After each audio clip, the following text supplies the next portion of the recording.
Hi, good morning. നമ്മളിന്നൊരു പുതിയ unit start ചെയ്യും. ഇതുവരെ പഠിച്ചൊരു യൂണിറ്റ് ആയിട്ട് കാണുവാണെങ്കിൽ രണ്ടാമത്തെ യൂണിറ്റിലേക്ക് നമുക്ക് കിടക്കാം. നമ്മൾ ഫസ്റ്റ് ഇയർ വരെ പഠിച്ച കാര്യങ്ങൾ ഓർത്ത് നോക്കിയേ. ആദ്യം നമ്മൾ പഠിച്ചത് അതിന്റെ എക്സ്റ്റേണൽ ക്യാരക്ടേഴ്സ് ആണ്, അല്ലെങ്കിൽ ആദ്യം നമ്മൾ പഠിച്ചതിന്റെ ക്ലാസിഫിക്കേഷൻസ് ആണ്, ബയോളജിക്കൽ ക്ലാസിഫിക്കേഷൻ. അത് കഴിഞ്ഞ് പ്ലാന്റ് കിങ്ഡം എടുത്ത് ഡീറ്റെയിൽ ആയിട്ട് പഠിച്ചു. അതിനകത്ത് തന്നെ ആകെ ഫഞ്ചെ, ബ്രയോഫൈറ്റ, ടിറോഡോഫൈറ്റ, ഇമ്നോസ്കോ, ആൻജിയോസ്കോ അതെല്ലാം കൊണ്ട് നോക്കി. ഫഞ്ചെ നമ്മൾ മുമ്പുള്ള ഒരു ചാപ്റ്ററാണ് പഠിച്ചത്. അത് കഴിഞ്ഞ് നേരെ മോർഫോളജിയിലേക്ക് വന്നത് എക്സ്റ്റേണൽ ക്യാരക്ടറാണ് പഠിച്ചു. അത് നേരെ അനാറ്റമി എന്ന ചാപ്റ്ററാണ്, ഇന്റേണൽ സ്ട്രക്ചറിലേക്ക് പ്രവേശിച്ചു, അതിനെക്കുറിച്ച് പഠിച്ചു.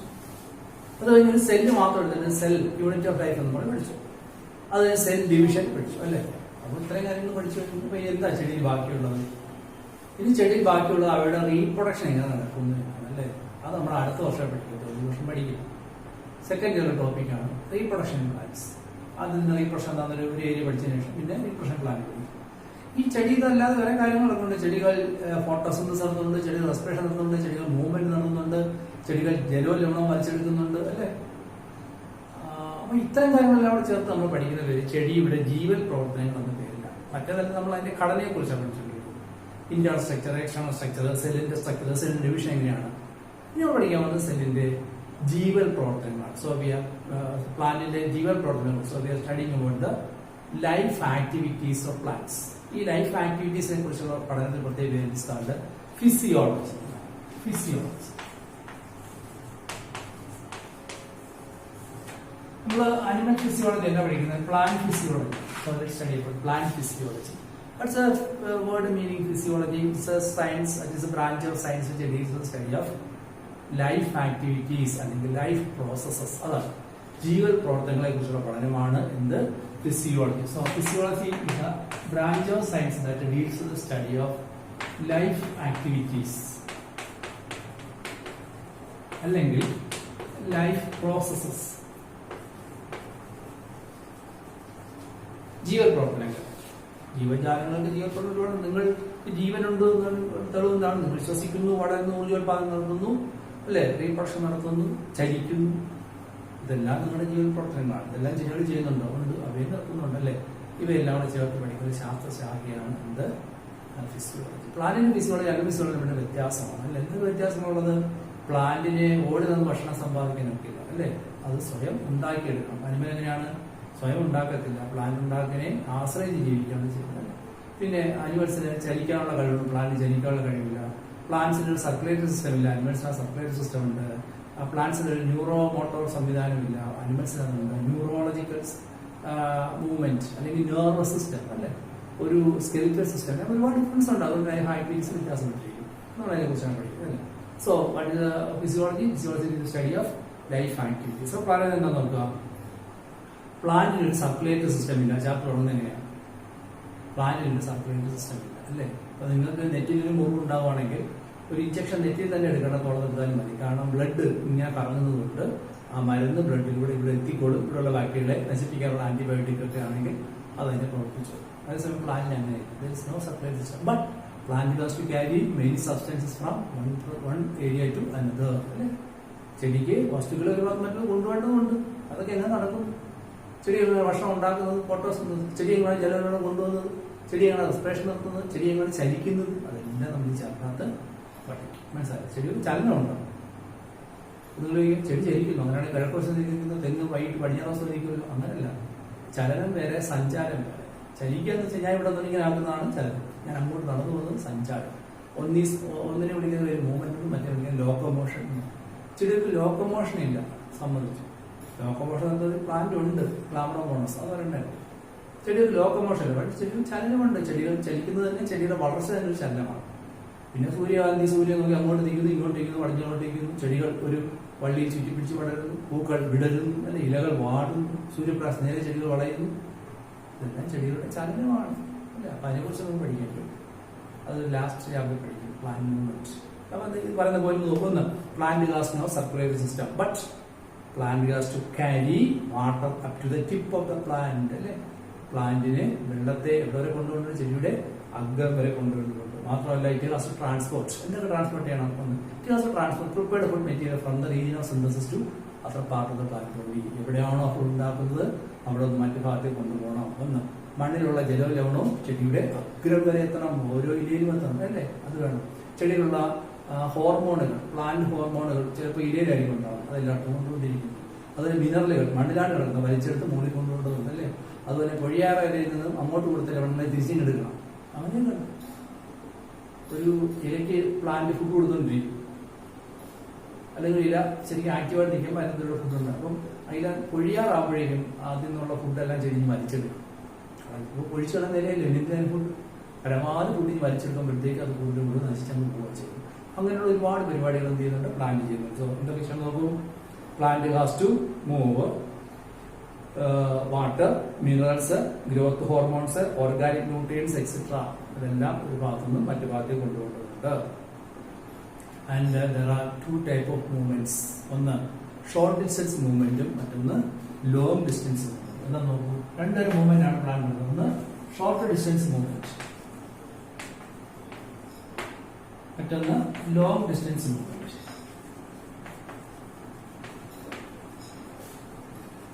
എന്താണ് ഷോർട്ട് ഡിസ്റ്റൻസ്? ഒരു സെല്ലിൽ നിന്നും അടുത്തൊരു സെല്ലിലേക്ക്, ഇതൊരു സെല്ലാണ്, ഇത് മറ്റൊരു സെല്ലാണ്, ഇങ്ങനെ പോകും, അല്ലാണ്ട് ഇങ്ങോട്ട് പ്രവേശിക്കുന്നത് എല്ലാം തന്നെ എന്താണ്, ഷോർട്ട് ഡിസ്റ്റൻസ് മൂവ്മെന്റ്. അതേസമയം അതുപോലെ തന്നെ ഒരു സെല്ലിനകത്ത് തന്നെ വിതിൻ ദ സെൽ, ഈ സെല്ലിൽ ഇവിടെ നിന്നും ഒരു വസ്തുക്കൾ വരെ പോകുന്നു, അത് ഷോർട്ട് ഡിസ്റ്റൻസ് മൂവ്മെന്റ് അല്ലേ. അപ്പോൾ സെല്ലിനുള്ളിൽ അങ്ങോട്ടും ഇങ്ങോട്ടും വസ്തുക്കൾ കൊണ്ടുപോകുന്നത്, ഒരു സെല്ലിൽ നിന്നും അടുത്ത സെല്ലിലേക്ക് വസ്തുക്കളെ കൊണ്ടുപോകുന്നതിൽ ഷോർട്ട് ഡിസ്റ്റൻസ് മൂവ്മെന്റ്. അതേസമയം ലോങ് ഡിസ്റ്റൻസ് മൂവ്മെന്റ് അതെന്താ, വേര് ജലത്തെ വലിച്ചെടുത്ത് ഇല വരെ കൊണ്ടുപോകണം. 100 മീറ്റർ വരെ വലുതാകുന്ന യൂക്കാലിപ്സ് മരങ്ങൾ, അതിന് മണ്ണിൽ കിടന്ന ജലത്തെ വേര് വലിച്ചെടുത്ത് ആ 100 മീറ്റർ പൊക്കമുള്ള യൂക്കാലിപ്സിന് തലപ്പത്തിൽ കൊണ്ടുകൊടുക്കണ്ടേ. അതൊക്കെ ഷോർട്ട് ഡിസ്റ്റൻസ് മൂവ്മെന്റ് ആണോ? അല്ല, അതൊക്കെ ലോങ് ഡിസ്റ്റൻസ് മൂവ്മെന്റ് ആണ്. അപ്പോൾ in plants there are two type of movement with which materials has to be transported. ഏതൊക്കെയാണ്?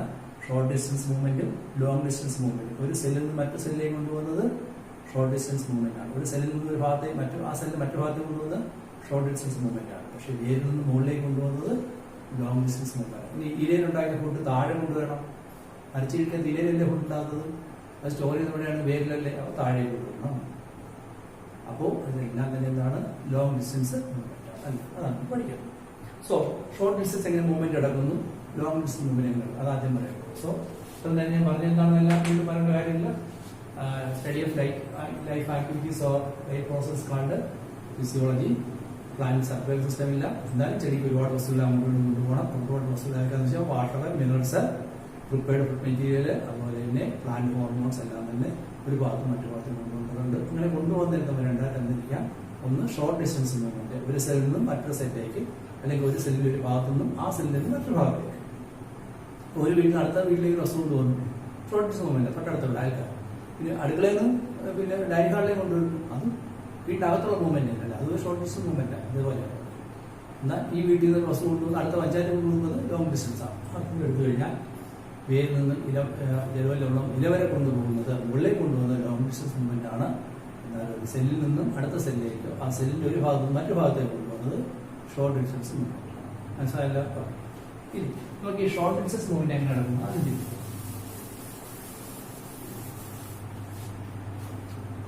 ഷോർട്ട് ഡിസ്റ്റൻസ് മൂവ്മെന്റ് നടക്കുന്നത് ഒന്ന് ബൈ ഡിഫ്യൂഷൻ. ഡിഫ്യൂഷൻ വഴി നടക്കും. അതായത് ഒരു സെല്ലിൽ നിന്ന് അടുത്ത സെല്ലിലേക്ക്. ഇപ്പോൾ ഈ സെല്ലിൽ ധാരാളം ജലമുണ്ട്, ഇവിടെ കുറവാണെങ്കിൽ ഇങ്ങോട്ടൊന്ന് പൊയ്ക്കോളും. അങ്ങനെയല്ലേ, ജലം ഇവിടെ കൂടുതലാണെങ്കിൽ അടുത്തോട്ട് പൊയ്ക്കോളും. സ്വാഭാവിക പ്രത്യേകിച്ച് ഒന്നും ചെയ്യേണ്ട കാര്യം. നിങ്ങളൊരു ബക്കറ്റ് വെള്ളം ഇവിടെ എടുത്ത് ഒഴിക്കുകയാണെങ്കിൽ, കുറേ വെള്ളം മുറിയിലും ഒഴിക്കുകയാണെങ്കിൽ അതൊരു ചപ്പത്തോടെ പൊയ്ക്കോളും. അതൊന്നും ചെയ്യേണ്ട കാര്യമില്ല. കാരണം എന്താ, അത് ഒരു കാണുന്ന കൂടിയ ഭാഗത്തും കുറഞ്ഞ ഭാഗത്തും തന്നെ പൊയ്ക്കോളും. അതൊരു സ്വാഭാവിക പ്രക്രിയയാണ്. Short distance movement occur by diffusion. മറ്റൊന്ന് shorts occur by cytoplasmic streaming.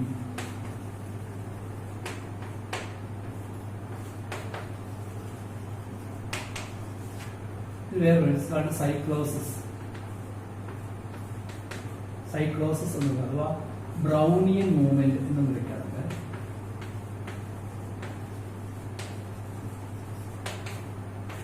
Brownian movement എന്ന് വിളിക്കാറ്. എന്താണ് ഈ സൈക്ലോസിസ് എന്ന് വിളിക്കുക? അത് പ്രോകാരിയോട്ടിക് യൂക്കാരിയോട്ടിക് തമ്മിലുള്ള ഡിഫറൻസ് കൂടിയാണ്. അതായത് ഒരു യൂക്കാരിയോട്ടിക് സെല്ലാണെങ്കിൽ ന്യൂക്ലിയസ് സൈറ്റോപ്ലാസം, ഇതിനകത്തുള്ള ഈ സൈറ്റോപ്ലാസം ഇതിനകത്ത് നടക്കുന്ന ഘടകങ്ങളെല്ലാം ഇങ്ങനെ ഒരു പാത്രത്തിലിരിക്കുന്ന വെള്ളം പോലെ ഇരിക്കത്തില്ല, പകരം ഇതിങ്ങനെ ന്യൂക്ലിയസിൽ ചലിച്ചുകൊണ്ടേയിരിക്കും. ഒരു ജീവനുള്ള സെല്ലിനുള്ളിൽ അതിന്റെ സൈറ്റോപ്ലാസം ന്യൂക്ലിയസിന് ചുറ്റും ഇങ്ങനെ ചലിച്ചുകൊണ്ടേയിരിക്കും. അക്കൂരത്തിലൊരു മീനെ കൊണ്ടിട്ട് കഴിഞ്ഞാൽ ഇങ്ങനെ ഓടിച്ചെന്ന് അടിപ്പോയി കാണാതെന്ന് പറഞ്ഞില്ല, അതിങ്ങനെ ചുമ്മാ ഓടിക്കൊണ്ടിരിക്കും അല്ലെ. അതുപോലെ ജീവനുള്ള ഒരു സെല്ലാണെങ്കിൽ ആ സെല്ലിനുള്ളിൽ സൈറ്റോപ്ലാസം എപ്പോഴും ന്യൂക്ലിയസിൽ ഇങ്ങനെ ചലിച്ചുകൊണ്ടേയിരിക്കും. ഇതിനൊരു അപവാദം പ്ലാന്റ് സെല്ലാണെങ്കിൽ എന്താ സമയം വാക്യൂളല്ലേ വലുത്, അപ്പൊ ന്യൂക്ലിയസും സൈറ്റോപ്ലാസും ചലിച്ചു ആർക്ക് ചുറ്റും വാക്യൂളിന് ചുറ്റും. In plant cell it move around the vacuum and in animal cell it move around the nucleus. ഈ മൂവ്മെന്റിനെ വിളിക്കുന്ന പേരാണ് എന്ത്? സൈറ്റോപ്ലാസ്മിക് മൂവ്മെന്റ് അഥവാ സൈറ്റോപ്ലാസ്മിക് സ്ട്രീമിംഗ് അഥവാ സൈക്ലോസിസ്. ഓക്കെ, ഇതിനെ ബ്രൗണിയൻ മൂവ്മെന്റ് എന്ന് വിളിക്കാറുണ്ട്. ഇത് യൂക്കാരിയോട്ടിക് സെല്ലിൽ മാത്രമേ ഉള്ളൂ, പ്രോകാരിയോട്ടിക് സെല്ലിലില്ല. അതൊന്നും ഓർക്കണം. So that's the difference between eukaryotic cell and prokaryotic. ഒരു വ്യത്യാസം കൂടി ഞാൻ പറഞ്ഞത്, പണ്ടൊന്നും അറിയിട്ടില്ല കാര്യം. നിങ്ങൾ മൂന്നാളിന് അറിയാം, കുട്ടികളോട് അറിഞ്ഞിട്ട് പറയുക. These are the two methods with which short distance movement occur. എങ്ങനെയാണ്? ഒന്ന് ബൈ ഡിഫ്യൂഷൻ. ഡിഫ്യൂഷൻ എന്ന് പറഞ്ഞാൽ ഡിഫ്യൂഷൻ മീൻസ് അന്തർവ്യാപനം, വൃതിവ്യാപനം എന്നൊക്കെ പറയുന്നത്. അന്തർവ്യാപനം എന്നാണെന്ന് Malayalam. So movement of molecular ions from a region of higher concentration to lower concentration through a medium. ഒരു medium ഉണ്ടെങ്കിൽ ഗാഢത കൂടിയ പദാർത്ഥങ്ങൾ അതിന്റെ കുറഞ്ഞ ഭാഗത്തേക്ക് സ്വയം സഞ്ചരിക്കുന്നതാണ് ഡിഫ്യൂഷൻ അല്ലേ. നിങ്ങൾ സെന്റ് കുപ്പി എടുത്ത് തുറന്നു പിടിച്ചാൽ സെന്റിനകത്ത് നിന്നും സെന്റിന്റെ തന്മാത്രകൾ ധാരാളമായി പുറത്തേക്ക് വീഴും അല്ലേ. അതിന് പ്രത്യേകിച്ച് നിങ്ങൾ എന്തെങ്കിലും കറണ്ട് വല്ലതും കൊടുക്കുമൊന്നും വേണ്ട, ഒരു പാസീവ് മെത്തേഡാണ്. അപ്പോൾ ഭൂമിയിൽ പദാർത്ഥങ്ങൾക്ക് സ്വഭാവമുണ്ട്, ഗാഢത കൂടിയ ഭാഗം കുറഞ്ഞ ഭാഗത്തേക്ക് സ്വയം സഞ്ചരിക്കും. ഒരു മീഡിയം ഉണ്ടായിരിക്കണം, സ്പേസിൽ നടക്കത്തില്ല. So it is called diffusion. അപ്പോൾ ഒരു പദാർത്ഥം ഒന്നെങ്കിൽ ജലമായിക്കോട്ടെ അല്ലെങ്കിൽ ലവണങ്ങളായിക്കോട്ടെ എന്താണെങ്കിലും അതിന്റെ ഗാഢത കൂടി കുറഞ്ഞ ഭാഗത്ത് സ്വയം സഞ്ചരിക്കുന്ന വലിയ പേരാണ് ഡിഫ്യൂഷൻ. അങ്ങനെ തന്നെ ഡിഫ്യൂഷൻ വഴി ഈ സെല്ലിൽ നിന്ന് ഇങ്ങോട്ട് പ്രവേശിച്ചോളും, ആ സെല്ലിൽ അടുത്ത സെല്ലിൽ ഇങ്ങനെ സഞ്ചരിച്ചുകൊണ്ടിരിക്കും. അതൊരു ഷോർട്ട് ഡിസ്റ്റൻസ് മൂവ്മെന്റ് ആണ്. ഇനി ഇതേ മെത്തേഡ് ഉപയോഗിച്ചിട്ട് ഇവിടുന്ന് ഇങ്ങനെയും പോകും, ഇങ്ങോട്ടും പോകും. നിങ്ങൾ ചായക്കകത്ത് പഞ്ചസാര ഇടുമ്പോൾ കുറെ കഴിയുമ്പോൾ പഞ്ചസാര ചായക്കകത്ത് ലീച്ച് ചെയ്യും അല്ലേ. അത് ഞാൻ ഡിഫ്യൂഷൻ വിളിക്കുന്നത്. പക്ഷെ നിങ്ങൾക്ക് ക്ഷമയില്ലാത്ത നിങ്ങൾ പെട്ടെന്ന് ഡിഫ്യൂഷൻ ആക്കാൻ വേണ്ടി സ്കൂളിൽ കളയും. സ്കൂളിൽ കളയിലും കുഴപ്പമില്ല, ആ മധുരം എല്ലായിടത്തും വ്യാപിക്കും. പക്ഷെ അരമണിക്കൂറെങ്കിലും എടുക്കും. പെട്ടെന്ന് വ്യാപിക്കാൻ വേണ്ടിയാണ് നിങ്ങൾ എന്ത് ചെയ്യുന്നത്? സ്കൂളിൽ കളയുന്നത്. അപ്പോൾ ഇതുപോലെയാണ്. സോ ദിസ് ഇസ് പറയുമ്പോൾ short distance movement occur by diffusion and cytoplasmic stream. അത്ര മനസ്സിലായല്ലോ. ഇനി ലോങ് ഡിസ്റ്റൻസ് മൂവ്മെന്റ് എങ്ങനെയാണ് നടക്കുന്നത്?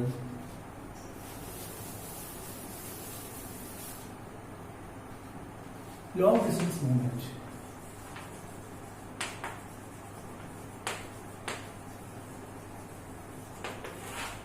It occurs through certain conductive tissues.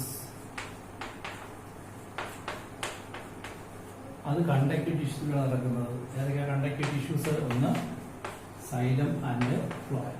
അതിന് വേണ്ടിയിട്ടുള്ള വാസ്കുലർ ടിഷ്യൂസ് പ്ലാന്റിലുണ്ട്. അവയെ വിളിക്കുന്ന പേരാണ് കണ്ടക്റ്റീവ് ടിഷ്യൂസ്. ഏതൊക്കെയാണ്? Xylem, phloem. ഇതിൽ കൂടെയാണ് ഇത് നടക്കുന്നത് long distance movement. Long distance movement ഒക്കെ ത്രൂ സൈലം ആൻഡ് ഫ്ലോയം. അതോർക്കും. അപ്പോൾ ഈ സൈലം ആൻഡ് ഫ്ലോയം എന്ന് പറയുമ്പോൾ അതിലൊന്ന് യൂണി ഡയറക്ഷൻ ആണ്, മറ്റൊന്ന് ബൈ ഡയറക്ഷൻ ആണ്. സൈലം മീൻസ് ആൾവേസ് യൂണി ഡയറക്ഷൻ. എന്താർത്ഥം? അത് ജലവിലവണം മുകളിലേക്ക് മാത്രമേ കൊണ്ടുപോകും, അത് തിരിച്ചു വരത്തില്ല. മനസ്സിലായോ? ജലവിലവണം മുകളിലേക്ക് കൊണ്ടുപോകും, താഴെ കൊണ്ടുപോകും. എന്നാൽ ഫ്ലോയം എന്ന് പറയുന്നത് ബൈ ഡയറക്ഷനാണ്. അർത്ഥം മുകളിലേക്കും കൊണ്ടുകൊണ്ടും താഴേക്കും കൊണ്ടുപോകും. അത് നേരത്തെ പറഞ്ഞത് മരച്ചീനിയുടെ ഇലയിലാണ് കൊണ്ടുണ്ടാകുന്നത്. അതെവിടെ കൊണ്ടുവയ്ക്കുന്നത്? ഫ്ലോയം വഴി തന്നെ വേര് കൊണ്ടുപോയി കിഴങ്ങായിട്ട് കൊണ്ടുവയ്ക്കും അല്ലേ. എന്തിനാണ് കൊണ്ടുവയ്ക്കുന്നത്? ഒരു ഉണക്കാലം വരുമ്പോൾ ഇതിനകത്തിരുന്ന സ്റ്റാർച്ചിനെ വീണ്ടും ഗ്ലൂക്കോസ് ആക്കി അതിലൂടെ നേരെ മുന്നോട്ട് കൊണ്ടുപോകും. അമോണിയോട് കൊണ്ടുപോകാൻ ഇത് സഹായിക്കും. മനസ്സിലായോ? അപ്പോൾ phloem means bi direction, where xylem means uni direction. അത് ഓർഗനൈസ് സ്ഥലത്ത് വയ്ക്കാൻ സാധ്യതയുണ്ട്. എന്താണെന്ന് വെച്ച് കഴിഞ്ഞാൽ ഫുഡ് വേര് കൊണ്ട് സ്റ്റോർ ചെയ്യാൻ പിന്നെ വിട്രോ ചെയ്തിട്ട് മുകളിൽ കൊണ്ടുവരും. അത് അവിടെ വീണ്ടും എടുത്ത് ഇതിലേക്ക് കൊണ്ടുപോകേണ്ടതുണ്ട്. എപ്പോഴാണ് ഫോട്ടോസിന്തസിസ് നടക്കാനൊക്കാത്ത ഉണക്കുകാലം വരുന്നത്? അത് മരച്ചീനിയൊക്കെ കിഴങ്ങുണ്ടാക്കിയിട്ട് നിങ്ങൾക്ക് തിന്നാനൊന്നല്ല, അതിന് ഭാവിയിൽ ഉപയോഗിക്കാനാണ്. അതാണ് കിഴങ്ങൊക്കെ ഉണ്ടായി കുറെ കഴിഞ്ഞ് നിങ്ങൾ കിളച്ചെടുക്കാൻ താമസിച്ച് കഴിഞ്ഞാൽ കിഴങ്ങെല്ലാം ഡ്രൈ ആയി തടിയായി പോകത്തില്ല. കാര്യം അതിനകത്തുള്ള സ്റ്റാർച്ചിനെയല്ല കൂടുതൽ സൈലമൊക്കെ അങ്ങോട്ട് ഉണ്ടാക്കി അല്ലെങ്കിൽ കൂടുതൽ പോയിന്റ് ഇഷ്യൂസ് ഒക്കെ അങ്ങോട്ട് ഉണ്ടാക്കിയ ശേഷം ഈ സ്റ്റാർച്ചിനെ ഗ്ലൂക്കോസ് ആക്കി തിരിച്ച് നേരോട്ട് അങ്ങ് എടുക്കുക ചെക്ക് ചെയ്യുക. മനസ്സിലായി? അങ്ങനെ സംഭവിക്കും. അതിനുമ്പ് നമ്മൾ ഈ കളച്ചെടുക്കും. കളക്കാൻ പഠിച്ചു കഴിഞ്ഞാൽ പിന്നെ അതൊന്നും കാണത്തില്ല, അത് കർഷകരൊക്കെ പറയും. സോ ഇത്തരം കാര്യങ്ങൾ നമ്മൾ പഠിച്ചിട്ടുണ്ട്. Okay. Short distance movement occur by diffusion and cytoplasmic streaming, whereas long distance movement occur by xylem and phloem. Their conductive tissues. Xylem is unidirection, where phloem is bidirection. ഇത്രയും പോയിന്റ് മനസ്സിലായല്ലോ. ഇനി നമ്മൾ നേരെ ഒരു പോയിന്റിലേക്ക് കിടക്കാം. ചെടികൾക്ക് എന്തെങ്കിലും മുകളിലേക്ക്, ചെടികൾക്ക് മുകളിലേക്ക് കൊണ്ടുവന്നത് ജലവും ലവണങ്ങളും മുകളിലേക്ക് അല്ലേ. ലവണങ്ങളും ജലവും ഒരേപോലെയല്ല വലിക്കും. ചെടി ജലം വലിച്ചെടുക്കുന്ന മെതഡ് ഉപയോഗിച്ചല്ല ലവണങ്ങൾ വലിച്ചെടുക്കുന്നത്. ലവണങ്ങളെല്ലാം വലിച്ചെടുക്കുമ്പോൾ അയോണുകളായിട്ടാണ് നമ്മൾ പഠിച്ചിട്ടുണ്ട്. അയോണുകൾ ട്രാൻസ്പോർട്ടേഷൻ നടക്കുന്നത് ആക്റ്റീവ് ട്രാൻസ്പോർട്ടേഷൻ വഴിയാണ്, എനർജി ഉപയോഗിച്ചാണ് വലിച്ചെടുക്കുക. അത് നമ്മൾ അടുത്ത ചാപ്റ്ററിൽ പഠിക്കും. ഇപ്പൊ പഠിക്കുന്നത് ജലം എങ്ങനെ വലിച്ചെടുക്കപ്പെടുന്നു മുകളിലേക്ക് കൊണ്ടുപോകും അല്ലേ. അപ്പൊ അതെങ്ങനെയാണ് വലിച്ചെടുക്കപ്പെടുക എന്നൊക്കെ അറിയണമെങ്കിൽ അല്പം ചില കാര്യങ്ങൾ എക്സ്ട്രാ പഠിക്കണം. അപ്പൊ അത് പറഞ്ഞതിന് ശേഷം ബാക്കി പഠിക്കാം.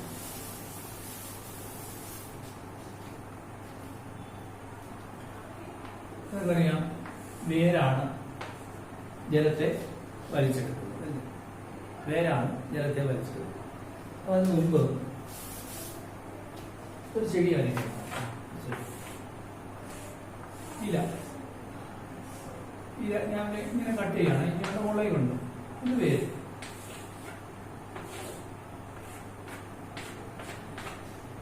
വേരിലെ ജലം വലിച്ചെടുക്കുന്നത് അതിന്റെ റൂട്ട് ഹെയർസ് ആണെന്ന് ഞാൻ വലുതായിട്ട് പറയുകയാണ്.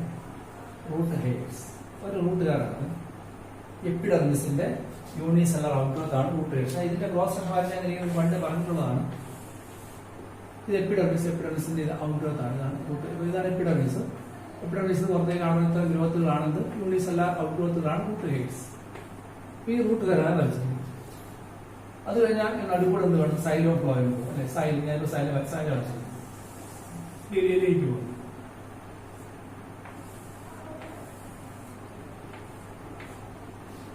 ഇതിലേക്ക് പോകും അല്ലെ. അപ്പോ ഈ വെള്ളമൊക്കെ ഇട്ടിരിക്കുക, ലവണങ്ങളായി അവിടെ ഇട്ട ജലമാണ്. ഈ ജലം ഇവിടെ ഇത് ജലമാണ്. ചുറ്റൂപ്പോ ഇതിങ്ങനെ വന്ന് ഇങ്ങനെ ഈ ഇലയിൽ വരെ വേണം, ഇവിടെ വരെ വേണം. നല്ല ഫോട്ടോസിന്തസിസ് ജലം വേണം. ചെടിക്ക് ജലത്തിന്റെ അവയവങ്ങൾ എന്തൊക്കെയാണ്? ഒന്ന്, ഫോട്ടോസിന്തസിസ് എന്ന് ജലം വേണം. രണ്ട്, ജലം നിറഞ്ഞാലേ സെല്ലുകൾക്ക് ടർജിഡിറ്റി കിട്ടൂ. അങ്ങനെ ടർജിഡിറ്റി ഉള്ള സെല്ലുണ്ടെങ്കിൽ അത് ഇലകൾ നൂർന്ന് ചെയ്യും. വെള്ളം ഒഴിച്ചില്ലെങ്കിൽ ചെടിയുടെ ഇല വാടിപ്പോകത്തില്ലേ? എന്തുകൊണ്ടാണ്? വെള്ളം ഇല്ലാതുകൊണ്ടാണ്. അപ്പോൾ ജലം നിറയുമ്പോൾ ഇലകൾ നൂർന്ന് ചെയ്യും. ചെടിക്ക് മെക്കാനിക്കൽ സപ്പോർട്ട് എടുക്കുന്ന ഇലയാണ്. അതുപോലെ ട്രാൻസ്പിറേഷൻ നടക്കണം അല്ലെ. ജലം ആവശ്യം പുറത്തേക്ക് ആവിയായിട്ട് പോകണം. ജലം ആവിയായിട്ട് പോകുന്നത് ജലത്തെ വനങ്ങളിൽ വലിച്ചെടുക്കാൻ സഹായിക്കുന്ന മെത്തേഡാണ്. പിന്നെ പഠിക്കും. ട്രാൻസ്പിറേഷൻ കിട്ടുമ്പോൾ അപ്പോഴും transport of water, transpiration pool എന്ന് പറയും. പിന്നെ പഠിക്കും. പിന്നെ ഇലയ്ക്ക് ചുറ്റും ജലം ആവിയായി നിൽക്കുമ്പോൾ ഇല സ്വയം തണുക്കും അല്ലേ. ഇപ്പോൾ സ്റ്റൊമാറ്റോ തുറക്കണമെങ്കിലും അടയ്ക്കണമൊക്കെ ജലത്തിന് സാധിക്കും. ഒരുപാട് ഫംഗ്ഷൻ ജലങ്ങളുള്ളതാണ്. അത് നമ്മൾ ഈ പുസ്തകത്തിൻ്റെ അടുത്ത് പറയുന്നുണ്ട്. അത് ഞാൻ നിങ്ങൾ പുസ്തകം വായിക്കാൻ കിട്ടുന്നത് ഇതേപ്പറ്റി പറഞ്ഞു. അതായത് what are the uses of water plant എന്ന് പറയാം. ഒന്ന്, it is needed for photosynthesis. രണ്ട്, it is needed for respiration. It is needed respiration പല ഇൻസെന്റിനും ജലത്തിന് ആവശ്യമുണ്ട്. മൂന്ന്, it is needed for mechanical support of cell by giving turgidity. And by that turgidity it is needed for folding the leaves erect. ചെടികൾ നിവർന്നിക്കാൻ സഹായിക്കുന്ന ജലമാണ്. ഒട്ടുമിക്ക non woody plant എന്ന് പറഞ്ഞു കഴിഞ്ഞാൽ തടിയല്ലാത്ത ചെടികൾ, വാഴ നോൺ വുഡിയാണ്. ചേമ്പ്, ചേന, ഇഞ്ചി ഇങ്ങനെയുള്ള ചെടികളൊന്നും ബലം കുറഞ്ഞ, അതിനകത്തൊക്കെ ജലാംശമാണ് അതിന് മെക്കാനിക്കൽ സപ്പോർട്ട് കൊടുക്കുന്നത് അല്ലേ. വെള്ളം കിട്ടുന്നില്ലെങ്കിൽ വാഴയുടെ എല്ലാം വാടി താഴ്ത്തി വീഴും, ചേനയുടെ എല്ലാം വാടി വീഴും അല്ലേ. അപ്പൊ അതിനൊക്കെ ജലം ആണ് മെക്കാനിക്കൽ സപ്പോർട്ട് കൊടുക്കുന്നത്. പിന്നെ മാവും പ്ലാവും ഒക്കെ ആണെങ്കിൽ തടി വെക്കാനും സപ്പോർട്ട് ആണെങ്കിലും വെള്ളം ഇല്ലെങ്കിൽ ഇലകൾ വാടിപ്പോകും. അപ്പോൾ ഇലകൾക്ക് സപ്പോർട്ട് ഉള്ളത് വെള്ളം തന്നെയാണ്. അതുപോലെ it is set for transpiration. And transpiration is needed for the absorption of water and minerals. Also it is cooling the leaf surface etcetera. ഒരുപാട് ഫംഗ്ഷൻസ് ഉണ്ട് ചെടിക്ക് ജലത്തിന് അല്ലേ. അപ്പൊ ഈ ജലം ഇവിടെ വരെ എത്തണം. എങ്ങനെയൊക്കെയാണ്? 3 തരത്തിലാണ് ജലം. ഒന്ന്, ആദ്യം ഇത് ഈ റൂട്ട് ഹെയറിലേക്ക് ഒഴിച്ച് അതിന് ഞാൻ എ എന്ന് പറയും. എ അത് റൂട്ട് ഹെയറിന് കുറുകെ സഞ്ചരിച്ച് സൈലം വരെ എത്താം. അതിന് ഞാൻ ബി എന്ന് പറയാം. സൈലത്തിൽ കയറി കഴിഞ്ഞാൽ പിന്നെ മുകളിലേക്ക് സഞ്ചരിച്ച് ഇതുവരെ എത്തണം. അതിന് ഞാൻ സി എന്ന് പറയും. എന്താണ് A? Entry of water from root hair. അത് റൂട്ട് ഹെയർ പ്രവേശിച്ചാലെല്ലാം കൊണ്ട് കിടത്തുള്ളൂ അല്ല. റൂട്ട് ഹെയർ വഴിയാണ് ജലം ചെടിയിലേക്ക് പ്രവേശിക്കുന്നത്.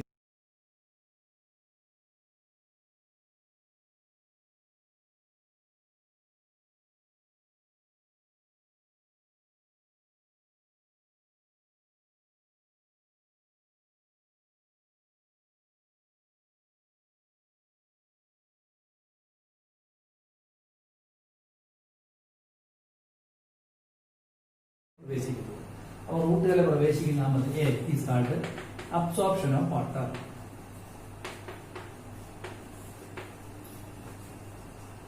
അബ്സോർപ്ഷൻ ഓഫ് വാട്ടർ, ജലം റൂട്ടുകളിൽ പ്രവേശിക്കും. അത് കഴിഞ്ഞ് ഈ എപ്പിഡെർമിസ് കുറുകെ സഞ്ചരിച്ചാണ് കോർട്ടക്സ്, എൻഡോഡെർമിസ്. ഇങ്ങനെ പ്രവേശിച്ചാലല്ലേ സൈലത്തി വരെ എത്തത്തുള്ളൂ. സൈലത്തി വന്നാലും മുകളിലേക്ക് വരാം. നമ്മൾ പഠിച്ചിട്ടുള്ള റൂട്ടിന് സൈലന്റ് ഇങ്ങനെ എക്സാക്ട് കണ്ടീഷൻ അല്ലേ. അപ്പൊ ആദ്യം റൂട്ടുകളെ പ്രവേശിക്കണം, അതാണ് എ. അത് കഴിഞ്ഞ് കുറുകെ സഞ്ചരിച്ച് സൈലത്തി വരണം, അതാണ് ബി. പിന്നെ മുകളിലേക്ക് വന്ന് സി, അതാണ് ഈ വരച്ചിരിക്കുന്നത്. മനസ്സിലാവുന്നുണ്ടല്ലോ. ഓക്കെ, റൂട്ടിനെ കുറുകെ വരച്ചാണ്. അങ്ങനെയാണ് ഈ കുറുകെ സഞ്ചരിച്ച് ഇവിടെ വരുന്നത് B. Movement of water across the route is a movement of water across the route. അത് കഴിഞ്ഞാൽ ഇവിടെ എത്തിക്കഴിഞ്ഞു. അപ്പൊ സൈലത്തിൽ എത്തിയല്ലോ. സൈലത്തിൽ മുകളിലേക്ക് വന്നാണ് ascent of sound അല്ലെങ്കിൽ ട്രാൻസ്പോർട്ട് ഓഫ് വാട്ടർ.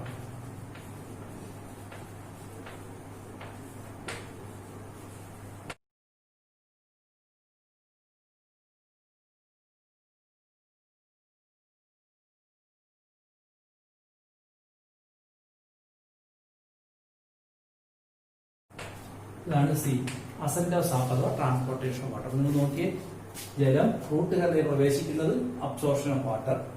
അത് റൂട്ടുകളിൽ നിന്ന് കുറുകെ സഞ്ചരിച്ച്, അതായത് റൂട്ടുകൾ സഞ്ചരിക്കുമ്പോൾ കോർട്ടക്സ്, എൻഡോഡെർമിസ്, പെരിസൈക്കിൾ വഴി സൈലത്തിലെത്തണം അല്ലെ. അവിടെ എത്തുന്ന ആ മുതലിനെ വിളിക്കുകയാണ് movement of water across the root. സൈലത്തിൽ എത്തിക്കഴിഞ്ഞാൽ മുകളിലേക്ക് പോയിക്കോളും. ദാറ്റ്സ് അസെന്റ് ഓഫ് സാപ്പ് അല്ലേ. ഇപ്പൊ നിങ്ങളൊരു 10 നിലയുള്ള ഒരു ഫ്ലാറ്റിന്റെ 10ാം നിലയിൽ താമസിക്കുന്ന നിങ്ങളുടെ അമ്മാവനെ കാണാൻ പോകുന്ന സങ്കല്പിച്ചോളൂ. ആ നിങ്ങൾ എന്ത് ചെയ്യണം, റോഡിൽ നിന്നും മുറ്റത്തേക്ക് കടക്കണം അല്ലേ. അത് കഴിഞ്ഞിട്ട് മുറ്റത്ത് നിന്നും ആ ഫ്ലാറ്റിൽ കുറുകെ സഞ്ചരിച്ച് ലിഫ്റ്റിലെത്തണം വേണ്ടേ. ലിഫ്റ്റിലെത്തി കഴിഞ്ഞാൽ ലിഫ്റ്റിൽ കൂടെ കയറി 10ാം നിലയിലേക്ക് പോകണം. ഇതുപോലെ ആദ്യം റൂട്ടുകളെ പ്രവേശിക്കും, absorption water. 2, move towards across the root, സൈലത്തിലെത്തി. അത് മുകളിലേക്ക് പോയി, അസെന്റ് ഓഫ് സാപ്പ് അല്ലേ. ഇങ്ങനെയാണ് ജലം എവിടെ ഇത്രയും സഞ്ചരിക്കുമ്പോഴേ ജലം എവിടെ എത്തുള്ളൂ, ഇതിലേക്ക് എത്തത്തുള്ളൂ. മനസ്സിലായല്ലോ. അപ്പോൾ ആദ്യം നമുക്ക് ഈ അബ്സോർപ്ഷൻ ഓഫ് വാട്ടർ ആണ് പഠിക്കുന്നത്. First we studied absorption of water, എങ്ങനെ ജലം റൂട്ടുകളിലേക്ക് പ്രവേശിക്കുന്നു. So what is absorption of water? Is a method with which water enter into the root hair, or it is entry of water from soil into the root hair. റൂട്ടുകളിലേക്ക് ജലം പ്രവേശിക്കുന്ന മെത്തേഡിനെ വിളിക്കുന്ന പേരാണ് absorption of water. Okay, പിന്നെ എങ്ങനെ കുറുകെ സഞ്ചരിക്കുന്നു പഠിക്കാം, പിന്നെ എങ്ങനെ മുകളിലേക്ക് പോകുന്നു പഠിക്കാം. അപ്പം ജലം ഇതിലെത്തുന്ന കഥ ഈ ചാപ്റ്റർ നമ്മൾ പഠിച്ചു തരും. ഓക്കെ, അത് പഠിക്കുന്നതാണ് അബ്സോർപ്ഷൻ ഓഫ് വാട്ടർ. അത് പഠിക്കുന്നതിന് മുമ്പ് ഈ റൂട്ട് ഹെയറിന്റെ ഘടന എന്താണെന്ന് അറിയാം. ഈ റൂട്ട് ഹെയർ അത് ഞാൻ വലുതായിട്ട് വരയ്ക്കാം.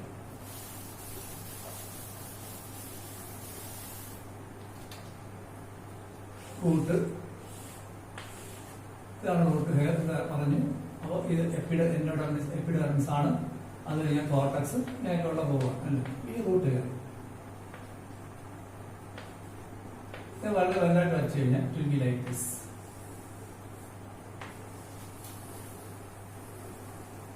ഇതാണ് root hair.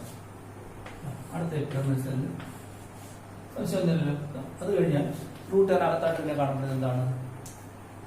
Inside there will be plasma membrane. ഇതാണ് plasma membrane.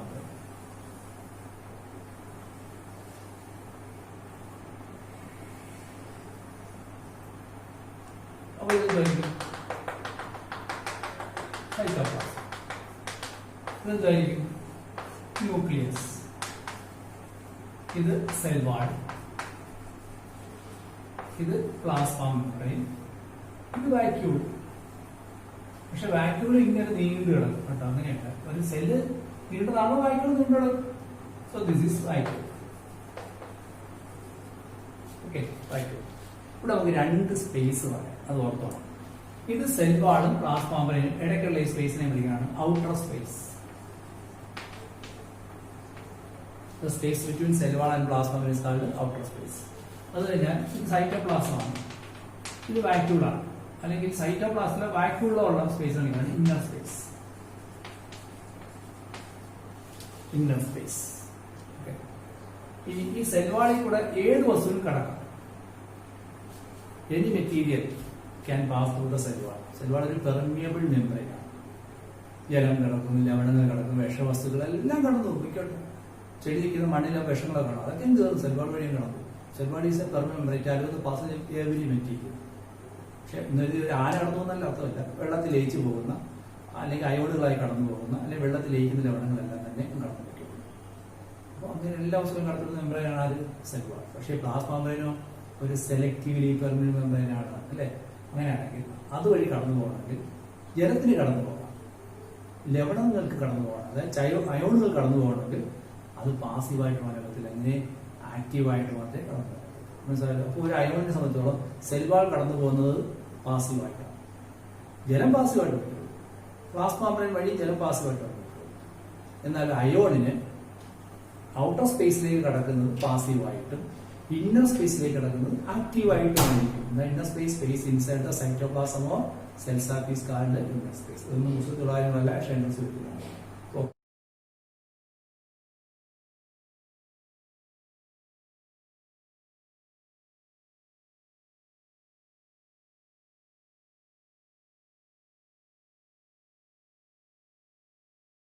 Outer space inner space മനസ്സിലായല്ലോ.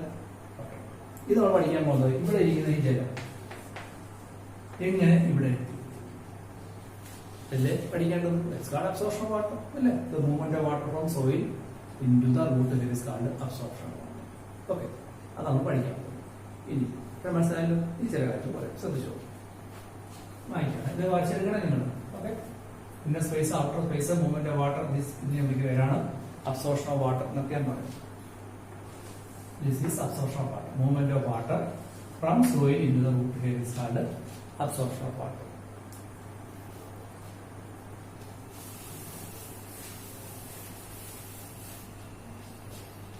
നിങ്ങൾക്ക് ദാഹം തോന്നിയാൽ നിങ്ങൾക്ക് എന്ത് ചെയ്യാൻ കഴിയും? വെള്ളം വലിച്ചു കുടിക്കാൻ കഴിയില്ല. രണ്ടു കാലിൽ വേണമെങ്കിൽ നിങ്ങൾ കൈയൊക്കെ ഫ്രീ ആയതുകൊണ്ട് വലിച്ചു വായിലോട്ട് ഒഴിച്ച് കുടിക്കാം. അപ്പൊ കൈക്കാലില്ലാത്ത മൃഗങ്ങളോ സസ്യഭുക്കുകൾ വലിച്ചു കുടിക്കും, ശ്രദ്ധിച്ചിട്ടുണ്ടാവില്ല. പക്ഷെ മാംസഭുക്കുകൾ നക്കിയായിരിക്കും. പശുവൊക്കെ ആണെങ്കിൽ വെള്ളം കൊണ്ടുപോയി വലിച്ചെല്ലാം കുടിക്കുന്നത് അത് സസ്യഭുക്കുകളുടെ സ്വഭാവമാണ്. പക്ഷേ സിംഹവും കടുവയും പട്ടിയും പൂച്ചയൊക്കെ നക്കിയാണ് കുടിക്കുന്നത്. അപ്പൊ നിങ്ങൾ കാര്യം കെട്ടിയിട്ട് ഒരു കുളത്തിന്റെ കാര്യം വന്നിട്ട് വെള്ളം കുടിക്കുക, നിങ്ങൾ എന്ത് ചെയ്യും? നിങ്ങൾ വെള്ളത്തിലേക്ക് തല നക്കി കുടിക്കുക, വലിച്ചു കുടിക്കുക, വലിച്ചു കുടിക്കുക അല്ലേ? അതുകൊണ്ട് നിങ്ങൾ സസ്യബുക്കാണോ? അല്ല, നിങ്ങൾ മിശ്ര ബുക്കാണ്. ഓക്കെ, അപ്പോ നിങ്ങൾക്ക് ദാഹം ഉണ്ടെങ്കിൽ വെള്ളം വലിച്ചു കുടിക്കാനുള്ള കഴിവ്, തക്കി കുടിക്കുകയോ അല്ലെങ്കിൽ വലിച്ചു കുടിക്കുകയോ. ചെടികൾക്ക് അങ്ങനെയുണ്ട്. ഇല്ല, നിങ്ങൾക്ക് ദാഹം വരുമ്പോ ഒരു പാത്രം വെള്ളം എടുത്ത് കാലതിനകത്ത് ഇട്ട് കഴിഞ്ഞിരുന്നാൽ നിങ്ങളുടെ ദാഹം മാറുമോ? ഇല്ല, ഇല്ലല്ലോ. എന്നാൽ അതുപോലെ ചെടികൾക്ക് വലിച്ചു കുടിക്കാൻ കഴിവൊന്നുമില്ല.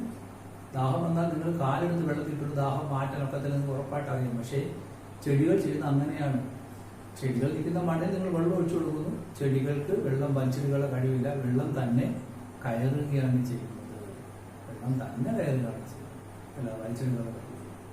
സോ ചെടികളുടെ വേരിലേക്ക് ജലം പ്രവേശിക്കുന്ന അബ്സോർപ്ഷൻ ഓഫ് വാട്ടർ നടക്കുന്നത്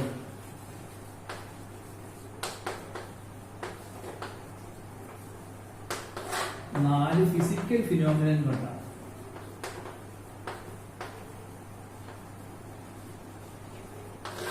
ബൈ 4 ഫിസിക്കൽ ഫിനോമിനൻ, 4 ഭൗതിക പ്രതിഭാസം. ഭൗതിക പ്രതിഭാസം എന്ന് വെച്ച് കഴിഞ്ഞാൽ എന്താ? Physical phenomenon. നമുക്കൊന്നും ചെയ്യേണ്ടതല്ല, നാച്ചുറൽ നടക്കുന്നതായിരിക്കും. വെള്ളം മുകളിൽ താഴേക്ക് ഒഴുകും, നാച്ചുറൽ ഫിനോമിനൻ. ഒന്നും ചെയ്യേണ്ടതല്ല, വെറുതെയുമാണ്. ചൂടായ വായു മുകളിലേക്ക് വീഴും, അത് നാച്ചുറൽ ഫിനോമിനൻ അല്ലേ? സെന്റൂപ്പി തുറന്നാൽ മണം വ്യാപിക്കും, അത് നാച്ചുറൽ ഫിനോമിനൻ അല്ലേ? പാറ കുന്നിന്റെ മുകളിൽ വീട്ടിൽ വിട്ട് താഴെ വീഴും, നാച്ചുറൽ ഫിനോമിനൻ. മുകളിൽ നിന്ന് മാങ്ങ അതിന് ഞെട്ട് വീണ് കഴിഞ്ഞാൽ മാങ്ങ താഴെ വീഴും, നാച്ചുറൽ. ഇതുപോലെ ചില നാച്ചുറൽ ഫിനോമിനാണ് വേരിലേക്ക് ജലം പ്രവേശിക്കാൻ, റൂട്ടുകളിലേക്ക് ജലം പ്രവേശിക്കാൻ ചെടികളെ സഹായിക്കുന്നത്. മണ്ണിൽ വെള്ളമുണ്ടെങ്കിൽ ഈ 4 ഫിനോമിൻ കൊണ്ട് തന്നെ വെള്ളം അകത്തോട്ട് പ്രവേശിക്കും. ആ 4 ഫിനോമിനെ പഠിക്കാം. ഒന്ന് diffusion, 2 water potential, 3 osmosis, imbibition. So there are 4 physical phenomena with which water enter into the root hair from soil. ഏതൊക്കെയാണ്? Diffusion, water potential, osmosis and imbibition. ഇത് 4 ഫിസിക്കൽ ഫിനോമിന. ഇത് പഠിച്ചത് മനസ്സിലാവും.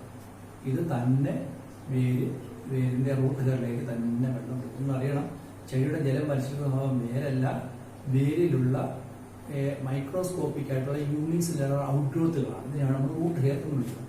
റൂട്ട് ഹെയർ കാണാൻ വലിയ പാടാണ്, ചെടി വലിച്ചു വിടുന്നതാണ് പൊട്ടിപ്പോകും. അപ്പോൾ കാണാൻ ചെയ്യേണ്ടതെന്ന് പറഞ്ഞാൽ ഇത് രണ്ടും പയർ വിത്തെടുത്ത് വെച്ച് പഞ്ഞ് നിറച്ച് അതിനകത്തിട്ടാണ്. അപ്പോൾ പയറിന്റെ വേര് ഇങ്ങനെ കിളിച്ച് വരുമ്പോഴത്തേക്കും അതിന്റെ അഗ്രഭാഗത്തായിട്ട് നേർത്ത നാരുകൾ പോലെ പഞ്ഞി പോലെ കാണും. അതാണ് റൂട്ട് ഹെയർ. പക്ഷെ മണ്ണിൽ ചെടി വലിച്ചെടുത്ത് കഴിഞ്ഞാൽ അപ്പോഴും പൊട്ടിപ്പോകും. ഇൻസൈറ്റ് ഇട്ട് വേണമെങ്കിൽ നിനക്ക് പറയാം. റൂട്ട് ഹെയർ കാണാൻ ഇങ്ങനെ വളരെ നേർത്ത മൈക്രോസ്കോപ്പിക് യൂണിസിലർ ഔട്ട്ഗ്രോത്തുകളാണ് റൂട്ട് ഹെയർസ്. മനസ്സിലായാലും അതിലോട്ടാണ് ജലം പ്രവേശിക്കുന്നത്. അതുകൊണ്ടാണ് നമ്മൾ വേര് ചില ചെടികളെ നമ്മൾ വേരോടെ പൊടിയിട്ടുണ്ടെന്ന് നട്ടാലും ഉണങ്ങിപ്പോകുന്ന കാര്യം ഈ റൂട്ട് ഹെയർ പൊട്ടി പോകുന്നതുകൊണ്ടാണ്. റൂട്ട് ഹെയർ പൊട്ടി കഴിഞ്ഞാൽ പിന്നെ വെള്ളം വലിച്ചെടുക്കാൻ പറ്റില്ല. റൂട്ട് പല തരത്തിലുണ്ട്. ഒന്ന് ചെടികളെ മണ്ണ് ഉറപ്പിച്ചിരുന്ന വേരുള്ള റൂട്ടുകൾ, അത് മണ്ണിന്റെ അടിയിലേക്ക് പോകും. ഇത് ചുറ്റും പടരുന്ന വേരുകളുണ്ട്, അതാണ് ലവണങ്ങളെയും ജലത്തെ വലിച്ചെടുക്കുന്ന വേരുകൾ. അതുകൊണ്ടാണ് ചെടിയുടെ മുകളിലാണ് വെള്ളം ഒഴിക്കുന്നത്, താഴെ അടിയിലോട്ടല്ല വെള്ളം ഒഴിച്ചു കൊടുക്കുന്നത്. താഴേക്ക് വന്ന വേരുകൾ അത് ചെടിയെ മണ്ണിൽ ഉറപ്പിച്ചെടുത്താണ് ചെയ്തത്. മുകളിലുള്ള വേരുകളുണ്ട്, ജിയോഫോറുകൾ എന്ന് പറയും. അത്തരം വേരുകളാണ് ശരിക്കും പറഞ്ഞു കഴിഞ്ഞാൽ ചെടിയുടെ ജലവിലൂണം വലിച്ചെടുക്കുക. അത്ര വേഗം കാണപ്പെടുന്നതാണ് റൂട്ട് ഹെയർസ്. അപ്പോൾ അവിടെ ജലം പ്രവേശിക്കുന്ന 4 ഫിനോമിന ഏതൊക്കെയാണെന്ന് പറഞ്ഞു? Diffusion, water potential, osmosis and imbibition. നമ്മൾ ഓരോന്നിനെ കുറിച്ച് പഠിക്കാം. ആദ്യം ഡിഫ്യൂഷൻ. ഡിഫ്യൂഷൻ എങ്ങനെ ഈ വേരിലേക്ക് ജലം പ്രവേശിക്കാൻ സഹായിക്കുന്നു എന്ന് പറയാം. നമുക്ക് എന്താ ഡിഫ്യൂഷൻ?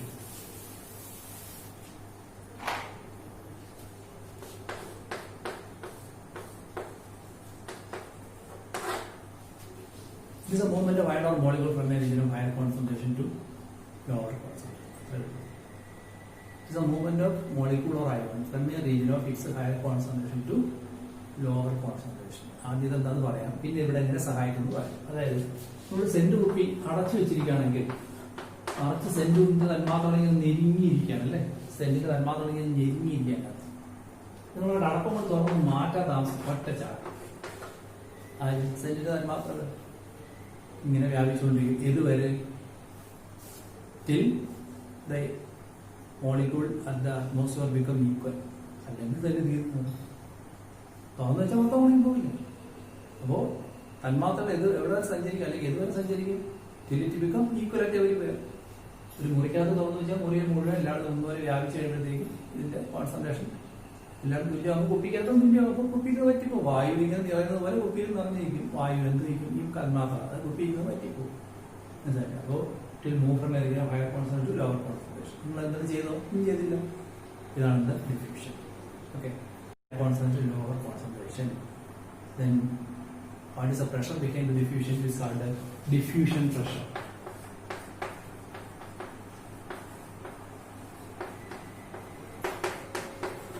ഇങ്ങനെ പുറത്തേക്ക് സഞ്ചരിക്കാനുള്ള കാരണം അതിനകത്ത് പ്രഷർ ഉണ്ടാകും. ഡിഫ്യൂഷൻ പ്രഷർ, ഇതാണ് ഇതിന് പ്രത്യേകത. അതായത് ഈ അടച്ചു വെച്ചിരിക്കുമ്പോൾ ഇതിനകത്ത് ഇങ്ങനെ തന്മാത്രം ഞെരുങ്ങിയിരിക്കുകയാണ്. ഒരു ബസ്സിനകത്ത് നിറച്ച് ആൾക്കാരെ വെക്കൊണ്ടിരിക്കുകയാണ് അല്ലേ?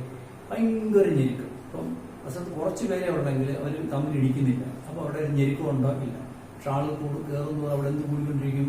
ഒരു ഞെരുക്കും കൂടി വരും. ഈ ഞെരുക്കം ഓരോരുത്തർ അരക്കിലോ കൊണ്ടുവന്നാണോ? അല്ല, ആൾക്കാർ കയറുന്നതനുസരിച്ച് താൻ സ്വയം ഉണ്ടാകുന്നതല്ലേ. So there is a hydrostatic pressure developed inside the molecule by its higher concentration. Higher concentration കൊണ്ട് കോൺസെൻട്രേഷൻ കൂടുന്നുണ്ട് സ്വയം ഉണ്ടായ ഹൈഡ്രോസ്റ്റാറ്റിക് പ്രഷർ ആണ് എന്ത്? ഈ ഡിഫ്യൂഷൻ പ്രഷർ എന്ന് പറയുന്നത്. ബസ്സിൽ ആൾക്കാർ കൂടുതൽ കയറുന്നവരും ഞെരുക്കം കൂടുന്നു എന്ന് പറയുന്നത്. ആ ഞെരുക്കം എന്ന് പറഞ്ഞാൽ ആരും കൊണ്ടുവന്നില്ല, സ്വയം ഉണ്ടായതാണ്. അങ്ങനെ ഇരിക്കുന്ന മോളിക്യൂളിന് എന്താ ആഗ്രഹം? അത് കുറഞ്ഞ ഭാഗത്തെ വായ ഇങ്ങനെ ടെൻഡൻസി കാണിച്ചുകൊണ്ടിരിക്കും അല്ലേ? പക്ഷെ വായ ഒന്നും കുപ്പി അടച്ചു വെച്ചിരിക്കും അല്ലേ? കുപ്പി തുറക്കാത്ത താമസം ഒറ്റച്ചാണ്. ഇത് എല്ലാ പദാർത്ഥത്തിനും ഉള്ള സ്വഭാവമാണ്. ബസ്സിനകത്ത് ഞെരുക്കിയിരിക്കുന്ന ഭയങ്കര ഞെരുക്കമുള്ള ഒരു ബസ്സിനകത്ത് യാത്രക്കാരൻ്റെ മനസ്സിലെന്താ ആഗ്രഹം? അങ്ങ് എത്തിയാൽ മതിയായിരുന്നു അല്ലേ? എത്താൻ താമസം ആൾക്കാർ പുറത്തേക്ക് ഒറ്റ ഓട്ടയും ഇറങ്ങും, ഓടി ഇറങ്ങും. എന്താ കാര്യം? ഞെരുക്കും. അതേസമയം ബസ്സിനകത്ത് ആൾക്കാർ ഉണ്ട്, ഞെരുക്കൊന്നുമില്ല. സീറ്റിനകത്ത് മാത്രമേ ആൾക്കാരുള്ളൂ. ആ സമയത്ത് ഇരിക്കുന്ന ആൾക്കാർ ഇറങ്ങാൻ കണ്ടൊക്കെ കുത്തി ഇറക്കാതെ ഇറങ്ങുന്നുള്ളൂ അല്ലേ? ഇറങ്ങടെ എത്തി എല്ലാവരും ഇറങ്ങാൻ എന്ന് പറഞ്ഞാലേ ഇറങ്ങുള്ളൂ. അതേസമയം ഞെരുക്കമുള്ള വാഹനങ്ങൾ അപ്പം ഓടിയാണ്. കാരണം ആ ഞെരുക്കം അതാണ് എടുത്തത് diffusion pressure. So what is diffusion pressure? How can we define it? It's a pressure on molecule to be diffused അല്ലേ? ഇതിനകത്ത് ഓരോ മാത്രമേ പുറത്തേക്ക് എടുത്ത് ചാടാനുള്ള ആഗ്രഹത്തോടെ പക്ഷെ കുപ്പി അടത്ത് തുറന്നിട്ടില്ല. അടത്ത് തുറക്കാതെ ആവശ്യം ഒറ്റ ചാടും. മനസ്സിലായി? Diffusion pressure. ഇനി അടുത്ത point, diffusion pressure is higher in gases than liquid. ലിക്വിഡിനേക്കാൾ ഭയങ്കരമായിരിക്കും ഗ്യാസസിന് ഡിഫ്യൂഷൻ പ്രഷർ. അതുകൊണ്ടാണ് ചന്ദ്രത്തിലേക്ക് കത്തിച്ച മണം പെട്ടെന്ന് വ്യാപിക്കുന്നത്. കാരണം ഗ്യാസിന് അവിടെ ഡിഫ്യൂഷൻ പ്രഷർ വളരെ കൂടുതലാണ്. അതുകൊണ്ടാണ്. So diffusion pressure is higher in gases than liquid. അതൊരു പോയിന്റാണ്. ഇത് പാസീവ് പ്രോസസ് ആണ്, ആക്റ്റീവ് പ്രോസസ് ആണ്? ഇത് പാസീവ് പ്രോസസ് ആണ്. കാരണം ഇത് ആരും എന്ത് കൊടുക്കണ്ടായിരുന്നില്ല. Diffusion is a passive process. അടുത്ത പോയിന്റ്. അപ്പൊ ഞാൻ മുതൽ പോയിന്റ് പറയാണ്. Diffusion is a movement of molecular ion from a region of higher concentration to lower concentration. What is the reason for diffusion? It is called diffusion pressure. How will you define diffusion pressure? The pressure of molecule to be diffused is called diffusion pressure. Who have higher diffusion? Diffusion in gases is more than that of liquid. Liquid ആയിരിക്കും കൂടുതൽ diffusion pressure കൂടുതലായിട്ടുണ്ടാവും അല്ലേ? അല്ലെങ്കിൽ gases diffuses in higher rate than ലിക്വിഡിനേക്കാൾ higher റേറ്റിലായിരിക്കും gases diffuse ചെയ്യുന്നത്. ഇനി diffusion എന്തിനെയൊക്കെ ബാധിച്ചിരിക്കുന്നത്? ഡിഫ്യൂഷനെ affect ചെയ്ത രണ്ട് പോയിന്റുകൾ കണ്ടീഷൻ പരിശോധിക്കും. What are the condition for diffusion? ഒന്ന്, മോളിക്യൂൾസിന്റെ സ്വഭാവം. ഏത് മോളിക്യൂളാണ് ഡിഫ്യൂസ് ചെയ്യേണ്ടത് അതിന്റെ ഒരു സ്വഭാവം. അതുപോലെ ഒന്ന് it's A concentration gradients in diffusion molecule. ഒന്ന് കോൺസെൻട്രേഷൻ ഗ്രേഡിയൻസിനെ അനുസരിച്ചായിരിക്കും ഡിഫ്യൂഷൻ നടക്കുക അല്ലേ? So diffusion affect the following factors. ഒന്ന്, കോൺസെൻട്രേഷൻ ഓഫ് മോളിക്യൂൾ. മോളിക്യൂളിന്റെ അളവ് കൂടുതലാണെങ്കിൽ പെട്ടെന്ന് ഡിഫ്യൂസ് ചെയ്യും, കുറവാണെങ്കിൽ പതുക്കെ ഡിഫ്യൂസ് ചെയ്യും. ഒരു സെറ്റ് ഉപയോഗിക്കാതെ ഒരു അല്പം സെറ്റ് ചെയ്യുന്നതുള്ളൂ. നമ്മൾ തുറന്നു കഴിഞ്ഞാൽ പെട്ടെന്ന് കാണുന്നു പുറത്ത് പതുക്കെ. പക്ഷെ സെറ്റ് നിറഞ്ഞും ഇങ്ങനെ ഇരിക്കുകയാണ്, നമ്മൾ തുറക്കാത്ത താമസം കൂടുതൽ പുറത്തേക്ക്. ഇപ്പം ഈ നമ്മൾ അടുക്കള ഉപയോഗിക്കുന്ന ഗ്യാസ് സിലിണ്ടർ, ഗ്യാസ് തീരാറായി, ഈ ഗ്യാസ് ഇപ്പോൾ നിങ്ങൾ കുറ്റി തുറന്നാൽ ഗ്യാസ് പതുക്കെ പുറത്തേക്ക് വരും അല്ലേ? കാരണം മോളിക്യൂൾസ് കുറവാണ്. അത് നിറച്ച് ഗ്യാസുള്ള കുറ്റിയാണ്, നമുക്ക് തുറന്നാലും ഫൂന്ന് പുറത്തേക്ക് ചീറ്റും അല്ലേ? എന്താ കാര്യം? രണ്ടുപേരെ മോളിക്യൂളല്ലേ, പക്ഷെ അതിനകത്ത് ഗാഢത കൂടുതലായിരുന്നു. Concentration of gases higher in the cylinder, അതുകൊണ്ട് പെട്ടെന്ന് പുറത്തേക്ക് ചീറ്റും. ശരിയല്ലേ? അതുപോലെ അപ്പം ഡിഫ്യൂഷനെ ബാധിക്കുന്ന ഒരു ഫാക്ടർ എന്താണ്? The factors affecting diffusion. ഒന്ന്, concentration of the molecule to be diffused. രണ്ട്, the nature of permeability of the membrane. ഈ ഡിഫ്യൂഷൻ നടക്കേണ്ട മെംബ്രെയിന്റെ സ്വഭാവം, ഏതിലൂടെയാണ് ഡിഫ്യൂഷൻ നടക്കേണ്ടത് അതിന്റെ സ്വഭാവവും ഡിഫ്യൂഷൻ ബാധിക്കും. ഇപ്പൊ നോക്കൂ, ഇതൊരു സെല്ല്. ഇവിടെ ഒരു മോളിക്യൂൾ 100 യൂണിറ്റ് ഉണ്ട്, ഇവിടെ 10 ഉണ്ട്. സ്വാഭാവികമായിട്ടും അങ്ങോട്ട് പോകണം അല്ലേ? അങ്ങോട്ട് പോകേണ്ട ഇവിടെ മെംബ്രെയിൻ ഞാൻ വെച്ചിരിക്കുന്നത് ഒരു സെൽവാളാണ് വെച്ചത്. പെട്ടെന്ന് പോകും അല്ലേ? ഞാനൊരു ഇരുമ്പ് തകിട വെച്ചിരിക്കുന്നത് ഇരുമ്പ് തകിട വെച്ചിരിക്കുന്നത് അങ്ങോട്ട് പോകത്തില്ല. അതേസമയം അവിടെ വെച്ചിരിക്കുന്ന ഒരു വലയാണെങ്കിലോ അല്ലെങ്കിൽ ഒരു പായാണെങ്കിലോ അല്ലെങ്കിൽ ഒരു ഹാർഡ് ബോർഡ് ആണെങ്കിലോ ഒരു പേപ്പർ ആണെങ്കിലും ചിലപ്പോൾ അങ്ങോട്ട് കടന്നിരിക്കും. പക്ഷെ ഇരുമ്പ് കടന്നു പോകും. ശരിയല്ലേ? അപ്പൊ ഈ മെംബ്രെയിന്റെ സ്വഭാവമാണ് എന്തിനെ ഡിഫ്യൂഷനെ അഫക്ട് ചെയ്യുന്നുണ്ടാവും.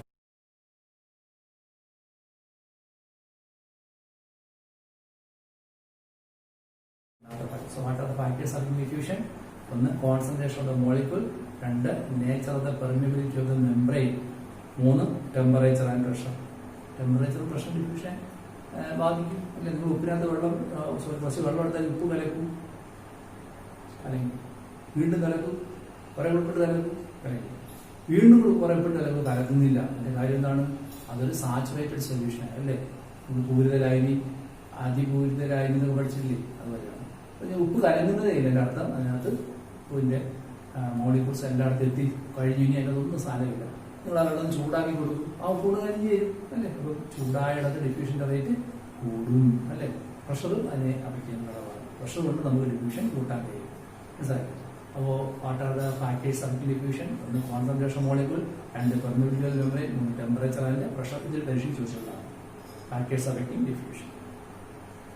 അടുത്തത്, ഇനി ഒരു പുസ്തകം ഇല്ലാത്തൊരു പോയിന്റ് ഞാൻ പറയാം. ഈ ഡിഫ്യൂഷനെ ബാധിക്കും. നോക്കൂ, ഇപ്പം രണ്ട് പാത്രത്തിൽ, എ എന്ന പാത്രത്തിൽ ബി എന്ന പാത്രത്തിൽ ഞാൻ ജലം വെച്ചിട്ടുണ്ട്. ഇത് പ്യുവർ വാട്ടറാണ്, ഇത് ഞാൻ സാൾട്ട്.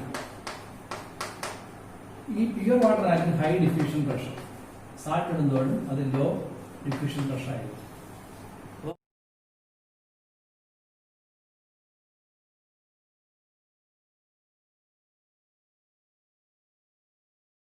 അപ്പോൾ pure water has high DP, diffusion pressure ആയിരിക്കും കൂടുതൽ പ്യുവർ വാട്ടർ ആയിരിക്കും. അതിനകത്തൊരു സാൾട്ട് ആഡ് ചെയ്യുമ്പോൾ എന്ത് കുറയും? ഡിഫ്യൂഷൻ പ്രഷർ കുറയും അല്ലേ? ഓർത്തോണം, pure water has high DP and a salt water has, അല്ലെങ്കിൽ water in a salt is ഈ ലോ ഡി പി, അല്ലെങ്കിൽ ഒരു ഗ്ലാസ് വെള്ളത്തിൽ ഉപ്പ് ആഡ് ചെയ്യുമ്പോൾ അതിന്റെ ഡി പി കൂടുകയോ കുറയോ എന്നല്ല ചോദിക്കുന്നത്, കുറയും. ഇനി water will move from high D P to low D P. അത് നോക്കാം. വാട്ടർ സ്വഭാവം എന്താണ്? ഹൈ ഡിഫ്യൂഷൻ പ്രഷറുള്ള ഭാഗത്തു നിന്നും ലോ ഡിഫ്യൂഷൻ പ്രഷറുള്ള ഭാഗത്തേക്ക് ജലം എപ്പോഴും സഞ്ചരിക്കും. അത് അറിഞ്ഞിട്ടുള്ള തീരാണ്. Water will move from high D P to low D P. Okay, ഞാനൊരു പടം, ഒരു വേറെ വരയ്ക്കും. ഒരു ഗ്ലാസ് വെള്ളം ഞാൻ എടുത്തു, എന്നിട്ട് ഇത് ശുദ്ധജലമാണ്, അപ്പോൾ ഇതിന്റെ ഹൈ ഡി പി ആണ്, ശുദ്ധജലമാണ്, പ്യുവർ വാട്ടർ. ഞാൻ എന്നിട്ട് ഒരു കുഴൽ ഉപയോഗിച്ച് കുറച്ച് ഉപ്പുവെള്ളം ഇതിന്റെ അടിയിലേക്ക് ഒഴിച്ചു. ഉപ്പുവെള്ളം, സാൾട്ട് വാട്ടർ, ഒരു കുഴൽ ഉപയോഗിച്ച് ഒഴിച്ചു. ഇങ്ങനെ കുഴലിങ്ങനെ എടുത്തു. അപ്പോൾ ഇവിടെ ലോ ഡി പി ആണല്ലോ. ഇത് ചോദ്യം, ഈ ഉപ്പ് മുകളിലേക്ക് വരുവാണെങ്കിൽ ജലം താഴേക്ക് പോകും. തത്വം അനുസരിച്ച് ഇവിടെയുള്ള ജലം മാത്രം അങ്ങോട്ട് ഇടിച്ചു കയറുക ചെയ്യും. കാരണം ഇവിടെ ലോ ഡി പി, ഇവിടെ ഹൈ ഡി പി. ഇത്രയും ഓർത്താൽ മതി. Pure water has high D P. അടുത്ത പോയിന്റ്, ആ salt added in the water it's D P decreases. അടുത്ത point, water will move from a region of high D P to low D P. Water will move from a region of high D P to low D P. ഓർത്ത് വെച്ചത് ഇത് ഓർത്തോളൂ, പിന്നെ നമുക്ക് ആവശ്യമില്ല. ഇനി നമ്മൾ പറയാൻ പോകുന്നത് മറ്റൊരു ഡിഫ്യൂഷനെ കുറിച്ചാണ്. പ്ലാന്റ് സെല്ലിൽ സെല്ലിനകത്തുള്ള ഒരു ഡിഫ്യൂഷനെ കുറിച്ചാണ് പറയുന്നത്. കാരണം ഫെസിലിറ്റേറ്റഡ് ഡിഫ്യൂഷൻ എന്താണെന്ന് നോക്കാം. ഇതൊക്കെ വായിക്കാൻ, ഇതൊക്കെ വായിക്കാൻ, അതിലൂടെ തന്നെ നോക്കാം.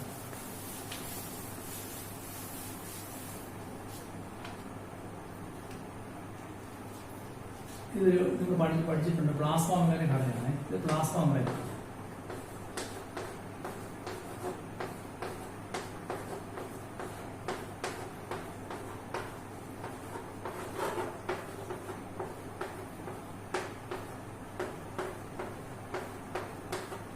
ഇതെന്താ പ്ലാസ്മ മെംബ്രെയിൻ? ഇങ്ങനെ പഠിച്ച സൈറ്റോളജി നമ്മൾ പഠിച്ചല്ലേ, സെല്ലിനെ കുറിച്ച് പഠിച്ചോ പറഞ്ഞില്ലേ. Plasma membrane, lipid molecule, polar head, non polar head, ഇടയ്ക്കിടയ്ക്ക് പ്രോട്ടീനുകളൊക്കെ പഠിച്ചില്ലേ. അതാണ്. അതിനകത്ത് ഇങ്ങോട്ട് ഇതിപ്പോ ഔട്ടർ സൈഡാണ്, സെല്ലിന്റെ ഔട്ടർ സൈഡാണ്, ഇത് സെല്ലിന്റെ ഇൻസൈഡാണ്. ഇത് ഞാൻ വരച്ചത് ഇങ്ങനെ ഒരു സെല്ലിന്റെ ഇത്ര ഭാഗം എല്ലാം ചെയ്ത് വരച്ചിരിക്കുക. ഇപ്പൊ മനസ്സിലായില്ല, ഒരു സെല്ലിന്റെ പ്ലാസ്മ മെംബ്രെയിൻ, അനിമൽ സെല്ലാണ്, പ്ലാസ്മ മെംബ്രെയിൻ വലുതായിട്ട് വരച്ചത്. അതിത് ലിപ്പിഡാണ്, ലിപ്പിഡ്. ഇത് ഇൻസൈഡ്, ഇത് പ്രോട്ടീൻ.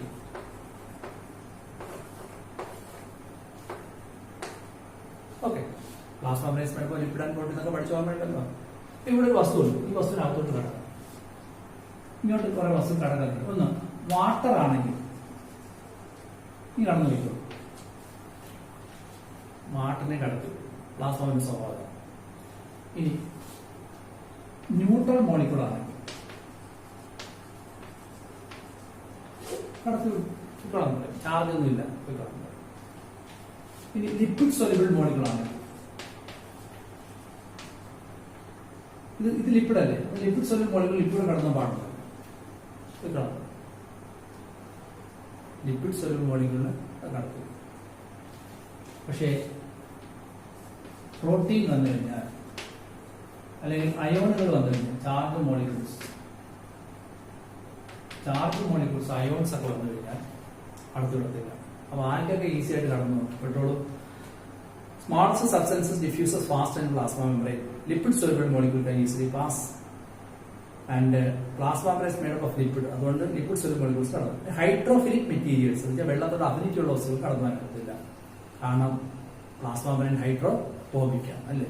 ഹൈഡ്രോഫിലിക്കും ഹൈഡ്രോഫോബിക്കും നേച്ചർ കാണിക്കുന്നതാണ്. പക്ഷേ ഈ പുറമെയുള്ളതാണ് ഹൈഡ്രോഫിലിക്, ഇതെല്ലാം ഹൈഡ്രോഫോബിക്. അതുകൊണ്ട് ഹൈഡ്രോഫോബിക് വസ്തുക്കൾക്ക് ഈസി ആയിട്ട് കടന്നു പോകാൻ ഒക്കും. പക്ഷേ ഹൈഡ്രോഫിലിക് മെറ്റീരിയൽസിന് ഈസി ആയിട്ട് കടന്നു പോകാൻ ഒക്കത്തില്ല. Hard to pass through the plasma. അപ്പൊ ആർക്കൊക്കെ ഈ പ്ലാസ്മ വഴി കടന്നു പോകാം? Water can pass. വാട്ടർ അങ്ങനെ കടന്നു വേറെ വഴി ഉണ്ടെങ്കിൽ it can pass. Then neutral molecule easily pass. Lipid soluble molecule can easily pass. Then protein and charged molecules ion cannot അങ്ങനെ സഞ്ചരിക്കാൻ വേണ്ടി പാടാണ് അല്ലേ. അങ്ങനെ എന്താ പറയുമ്പോൾ ഈ പ്ലാസ്മ മെംബ്രെയിൻ ഇതിലിങ്ങനെ ഈസി ആയിട്ട് കടന്നു വഴി അനുവദിച്ചു to allow the passage of ions or large molecules through it. ഇങ്ങനെ കടന്നു പോകാൻ അനുവദിക്കും. നോക്കൂ, ഈ പ്രോട്ടീനെ കറങ്ങിക്കൊണ്ടിരിക്കുകയാണ്. ഇങ്ങനെ കറങ്ങിക്കൊണ്ടിരിക്കുകയാണെങ്കിൽ ഈ ഇവിടുന്ന് ഒരു മോളിക്യൂൾ ഇങ്ങനെ കടക്കണമെങ്കിൽ ഇവിടെ കയറി നിന്നാൽ പോലെ ഇത് കറങ്ങി ഇവിടെ ഇങ്ങോട്ട് ചാടിക്കൂടെ. അപ്പൊ നിങ്ങൾ ഈ വലിയ മാളിലേക്ക് പോവുകയാണെങ്കിൽ 2ാം നില 3ാം നിലയ്ക്കാണ് നിങ്ങൾക്ക് പടി കിടക്കാൻ വലിയ പാടാണ്. അങ്ങനെ നിങ്ങളൊരു പടി കറങ്ങിക്കൊണ്ടിരിക്കുന്നു, വളരെ ചുമ്മാ കയറി നിന്നാൽ പോലെ അതിന് എസ്കലേറ്റർ ഓടിക്കുമല്ലോ. അപ്പൊ നിങ്ങൾ കയറുന്ന നിങ്ങളെ മുകളിൽ കൊണ്ടാക്കത്തില്ലേ? അതേപോലെ ഈ പ്രോട്ടീൻ കറങ്ങിക്കൊണ്ടിരിക്കുകയാണെങ്കിൽ പിന്നെ എന്താ ഈസി അല്ലേ? ഈ പ്രോട്ടീൻ ഇങ്ങനെ കറങ്ങിക്കൊണ്ടിരിക്കുകയാണ്. അപ്പൊ ഇവിടെ കയറി കൊടുത്താൽ മതി, ഈ കാണാൻ കഴിയും. അപ്പൊ നിങ്ങളെ മുകളിലേക്ക് കൊണ്ടുപോകാൻ വേണ്ടി ആ എസ്കലേറ്റർ ഫെസിലിറ്റി തരുമല്ലേ? അതുപോലെ ഈ കറങ്ങുന്ന പ്രോട്ടീൻ ഈ മോളിക്യൂൾ ഇങ്ങോട്ട് കടത്തുമ്പോഴല്ലേ. So this is called facilitated diffusion.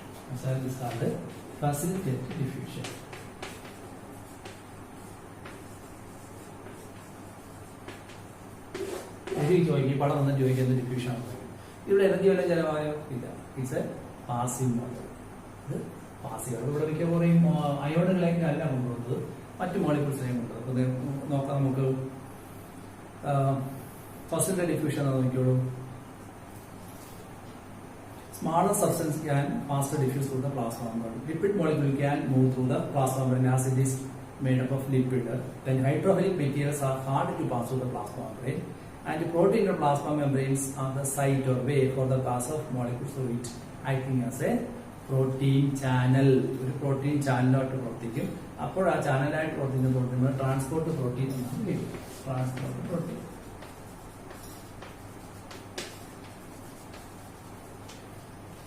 As the proteins are moving across the plasma membrane, a molecule enter into the protein can easily enter into the cell. Otherwise, through the proteins are transported protein. അങ്ങനെ അത് പ്രവേശിക്കേണ്ടത്. And that is called facilitated diffusion. പരീക്ഷ ചോദിക്കുന്ന diffusion. നിങ്ങൾ എഴുതണം. Smaller molecule can easily pass through the plasma membrane. Then lipid soluble molecule can easily pass through the plasma membrane. Larger molecules and ion cannot easily pass through the plasma membrane. In such conditions, such molecules will enter into the cell through the plasma membrane. Through a rotating protein, it is allowing the passage of the molecule. Such movement of molecule through the protein into the cell without the use of energy is called facilitated diffusion. അങ്ങനെ വിശദമായിട്ട് തന്നെ എനിക്ക് കൊടുക്കണം. മിക്ക വഴി പടം തന്നിട്ട് layer ചെയ്യാനേ പറ്റും. രണ്ട് പടമുണ്ട്. ആദ്യത്തെ പടം രണ്ടാമത്തെ പടം ഞാൻ കാണിക്കുന്നുണ്ട്. ഈ പടം പരിശോധന സ്ഥിരം ചോദിക്കുന്നത് എന്തെങ്കിലും ഡിഫ്യൂഷൻ ആണ് ഈ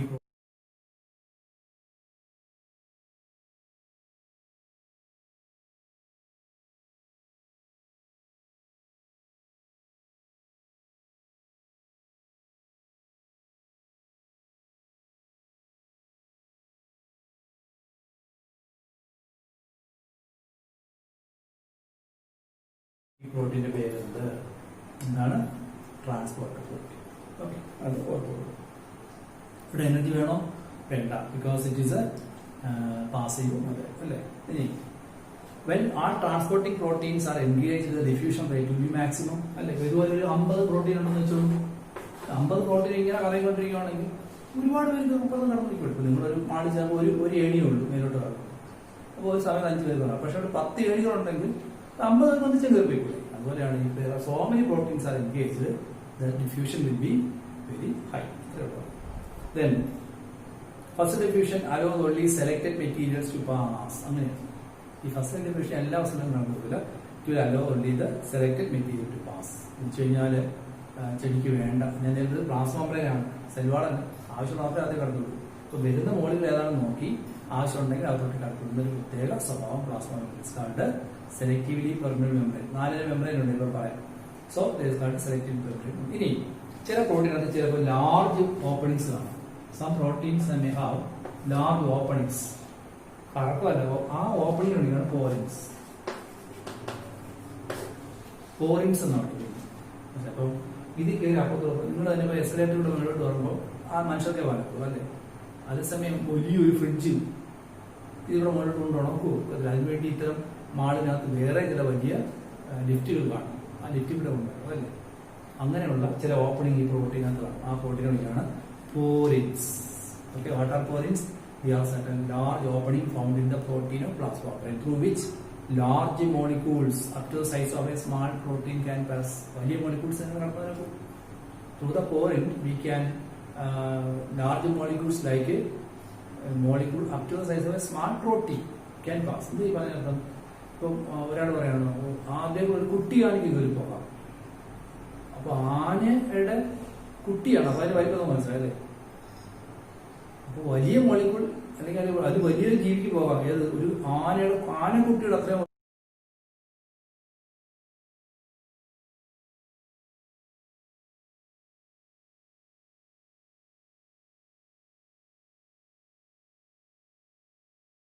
ഉള്ള വലിപ്പമുള്ള ജീവിക്ക് പോവാം എന്ന് പറയാൻ അർത്ഥം എന്താ? ഒരു വലിയ ജീവിക്ക് പോകാന്നല്ലേ, വലിയ ആനയല്ല, ആനയെ കൂട്ടിട്ട് അത്ര വലിപ്പമുള്ള ഒരു ജീവിക്ക്. അതുപോലെ ഇതിൽ കൂടെ ഇതിൽ കടന്നു it allows a passage of larger molecule up to the size of a small protein can easily pass. മനസ്സിലായല്ലോ? ഇനി ഇത് എവിടെ കണ്ടെന്ന് കൂടെ പഠിച്ച ചോദിക്കും. It is usually found in the outer membrane of plastid mitochondria bacteria. Porins എവിടെയൊക്കെ ഉണ്ട്? ഇത് found in the outer membrane of plasma membrane or outer membrane of mitochondria, plastid and bacteria. Entrance ചോദിച്ചോളെ ഓറൻസ് എന്നാൽ എവിടെ കാണപ്പെടുന്നു? Porins R large opening found in the protein of plasma membrane through which large molecule up to the size of the small protein can pass, and they are usually found at where? At the outer membrane of mitochondria, chloroplast അതാണ് plastid, also in bacteria. അതൊക്കെ കണക്കെടുക്കും. ഇനി ചിലപ്പോൾ ഇതിലൂടെ ജലമാണ് കടന്നു പോകുന്നതെങ്കിൽ അത് ഞാൻ വിളിക്കുന്ന പേര് അക്വാപോറിൻ എന്നാണ്. ജലം കടന്നുപോകാൻ മാത്രമായിട്ട് ഉപയോഗിക്കുന്ന ഇത്തരം ഓപ്പണിങ്ങുകൾ വിളിക്കുന്ന പേര് അക്വാപോറിൻസ് എന്നാണ്. ഓക്കെ, അത് ഓർക്കണം. ഇനി അക്വാപോറിൻസ് നമ്മൾ വിളിക്കുന്ന പേര് വാട്ടർ ചാനലിന് 8 തരത്തിലുള്ള അക്വാപോറിൻസ് ഒക്കെ ഇതുവരെ കണ്ടുപിടിക്കപ്പെട്ടിട്ടുണ്ട് എന്ന് പറയുന്നത്. 8 type of aquaporins ഡിസ്കവർഡ് എന്ന് പുസ്തകത്തിൽ പറഞ്ഞിട്ടുണ്ട്. അതൊക്കെ എൻട്രൻസ് പോയിന്റുകളാണ്. പരീക്ഷയ്ക്ക് 2 പടം കാണുന്നുള്ള ആ പടങ്ങളായി തരിക. അതുപോലെ തന്നെ അതിനെ തിരിച്ചറിയാനും പ്രോട്ടീൻ വരുന്നതാണ് ചോദിക്കും. എന്തെങ്കിലും ഡിഫ്യൂഷനാണ്, എന്തെങ്കിലും പ്രോട്ടീൻസ് ചോദിക്കാൻ പറ്റുകയാണ്. പഠിച്ചോ. ഇനി വേറെ തരം കാര്യം. അപ്പം ഇത് എങ്ങനെ നമ്മൾ ഇങ്ങോട്ട് ജലം പ്രവേശിക്കാൻ സഹായിക്കും നമുക്ക് അറിയണമല്ലോ. ഇങ്ങോട്ടാണ് ജലം പ്രവേശിക്കും, അതൊന്നും ഓർത്തോളൂ. ഇവിടെ പ്യൂർ വാട്ടറാണ്, അപ്പോൾ ഹൈ ഡീപ്പ് മണ്ണിൽ ശുദ്ധജലമാണ്. ഈ സൈറ്റോപ്ലാസത്തിലും സെൽസാറിലും എന്തൊക്കെയുണ്ട്? വാട്ടർ പ്ലസ് സൊല്യൂട്ട് അല്ലേ? സൈറ്റോപ്ലാസം സെൽസാപ്പ് എന്ന് പറഞ്ഞാൽ ജലം മാത്രമല്ല, ലവണങ്ങളൊക്കെ ചേർന്നിരിക്കുന്ന ഒരു സൊല്യൂഷനാണത്. നിങ്ങളൊരു പച്ചമാങ്ങ എടുത്ത് ഇടിച്ചു പിഴിഞ്ഞ് കുടിക്കുമ്പോൾ നല്ല കൊടുപ്പല്ലേ, അത് ശരിക്കും ഒന്ന് കുടിക്കുന്നത് അതിനകത്ത് സൈറ്റോപ്ലാസം അല്ലേ? ഒരു ചെടിയുടെ വേരെടുത്ത് കഴിച്ചാൽ ഒരു പ്രത്യേക ടേസ്റ്റ് കൂടും. അതിനകത്തുള്ള എന്താണ്? സൈറ്റോപ്ലാസമാണ് നിങ്ങൾ കഴിച്ച് ആ ജ്യൂസ് എടുക്കുന്നത്. അതിനകത്ത് എന്തുണ്ട്? ജലവും ലവണങ്ങളും ഉണ്ട്. അങ്ങനെ ആകുമ്പോൾ ഇവിടെ എന്തായിരിക്കും? ലോഡ് ചെയ്യും അല്ലേ? ഇതിനകത്ത് ലോഡ് ചെയ്യും, ഇവിടെ ഹൈ ഡി പി. സ്വാഭാവിക ജലം ഇവിടെ പ്രവേശിക്കും. നമ്മൾ ഏതാ പറഞ്ഞല്ലോ, water move high D P load P എന്ന് പറഞ്ഞില്ലേ? ജലം തന്നെ കയറിക്കോളും, നമ്മളൊന്നും ചെയ്യണ്ട.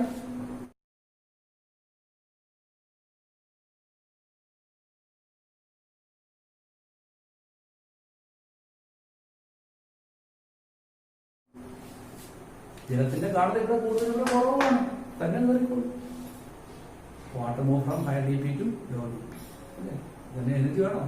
ഇതാണ് ഒരു കാര്യം. കൂടുതൽ ജലം പ്രവേശിക്കാൻ സഹായിക്കുന്ന ഒരു മെത്തേഡ് ഇതാണ്. മനസ്സിലായാലും ഇതാണ് നേരത്തെ പറയുന്നത്. ഫിസിക്കൽ ഫിനോമിന കൊണ്ട് ജലം തന്നെ കയറിക്കോളും. ഇനി ഒരു കാര്യം പഠിക്കാം.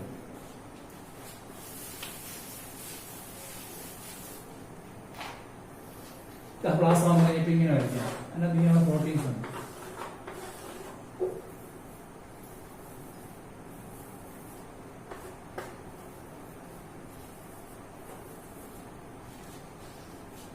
ഇവിടെ ചിലപ്പോ ഇതിപ്പോ തിരിച്ചറിയാൻ ഇത് ഔട്ടർ സൈഡാണ്, ഇത് ഇന്നർ സൈഡാണ്. ഈ പ്രോട്ടീനെ കാരിയർ പ്രോട്ടീൻ എന്ന് പറയുന്നത്. കാരിയർ പ്രോട്ടീൻ എ എന്നൊരു മോളിക്കൂൾ അങ്ങോട്ട് കടന്നു. ചിലപ്പോൾ എ അങ്ങോട്ടും ബി ഇങ്ങോട്ടും കടന്നു.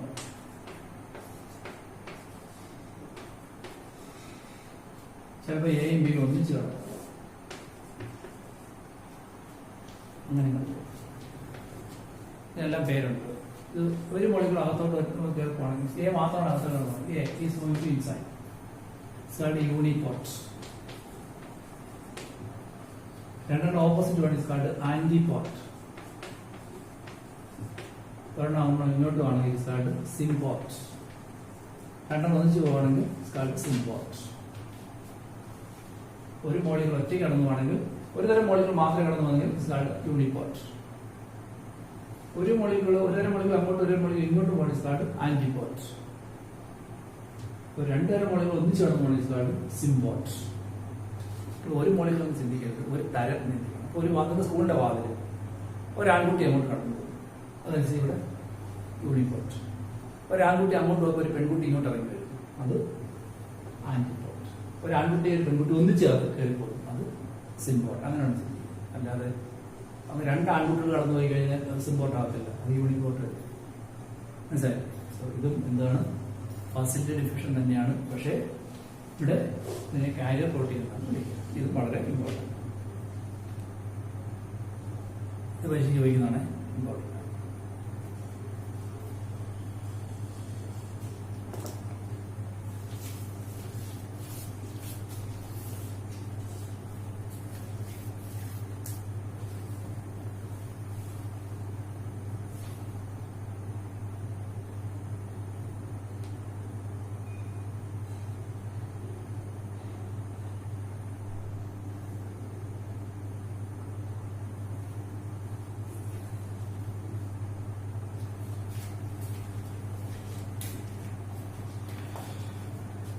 ഇനിയുള്ളത് പ്ലാന്റ് വാട്ടർ റിലേഷൻസ് ആണ്. That is A use of water in plants. ചെടിക്ക് വെള്ളത്തിന് ഉപയോഗം എന്തൊക്കെയാണ് നമുക്ക് അറിയാം. വെള്ളം ചെടികൾക്ക് ഫോട്ടോസിന്തസിന് അത്യാവശ്യമാണ്, ധാരാളം ലൈഫ്ലി ആക്ടിവിറ്റീസ് നടക്കാൻ അത്യാവശ്യമാണ്, ഗ്രോത്തിന് അത്യാവശ്യമാണ്, സെൽ ഡിവിഷൻ നടക്കാൻ അത്യാവശ്യമാണ്. എല്ലാത്തിനും ജലാവശ്യം. സൈറ്റോപ്ലാസത്തിൽ 90% ജലമാണ്. അങ്ങനെ പിന്നെ മറ്റൊന്ന് വെള്ളം ഓരോ സെല്ലിനും ടാർജറ്റ് കൊടുക്കും, വീർത്തിരിക്കും ജലം കാണുമ്പോൾ. അങ്ങനെ വീർത്തിരിക്കുന്നതാണ് മെക്കാനിക്കൽ സപ്പോർട്ട് കിട്ടുന്നത് അല്ലേ. അപ്പോൾ ജലം നഷ്ടപ്പെട്ടതിന് ശരീരം വാടിപ്പോകുന്നു. അപ്പോൾ water provide mechanical support. 3, it is also എവ്രിവോർ ട്രാൻസ്പിറേഷൻ. ജലം ആവിയായി പുറത്തേക്ക് പോകാൻ അത് അത്യാവശ്യമാണ്. അങ്ങനെ ട്രാൻസ്പിറേഷൻ നടക്കുന്നതാണ് ജലം മുകളിലേക്ക് വലിച്ചെടുക്കപ്പെടുന്നത്, നമ്മൾ പഠിക്കും. പിന്നെ ജലം ആവിയായി പുറത്തേക്ക് പോകുമ്പോൾ അത് ചെടികൾ ചുറ്റും തങ്ങി നിൽക്കുമ്പോൾ സ്വയം കൂൾ ചെയ്യുകയും ചെയ്യും അല്ലേ, സ്വയം തണുക്കാൻ സഹായിക്കും. ഇങ്ങനെ 1-2 ഒറ്റ ഫങ്ഷൻസും ജലം ചെയ്തു കൊടുക്കും.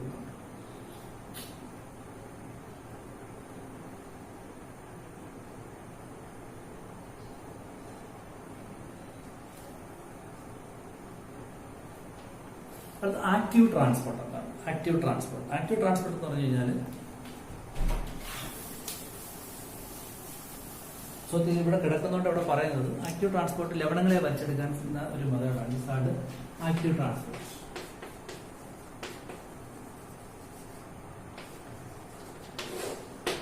This absorption of ions by using energy ഉപയോഗിച്ച് അയോണുകളെ വലിച്ചെടുക്കുന്ന മെത്തേഡാണ് ആക്റ്റീവ് ട്രാൻസ്പോർട്ട്. വലിച്ചെടുക്കുകയാണ്, എനർജി വേണം. നിങ്ങളൊരു സൈക്കിൾ കൊണ്ട് ചവിട്ടി കുന്നു കയറുന്ന പോലെയാണ്. എനർജി ഉണ്ടെങ്കിൽ താട്ടിറങ്ങാൻ വേണ്ട എനർജി വേണ്ട. അപ്പൊ അത് താട്ടിറങ്ങുന്ന പാസിൽ കുന്ന് ചവിട്ടി കിട്ടുന്ന ആക്റ്റീവാണ്.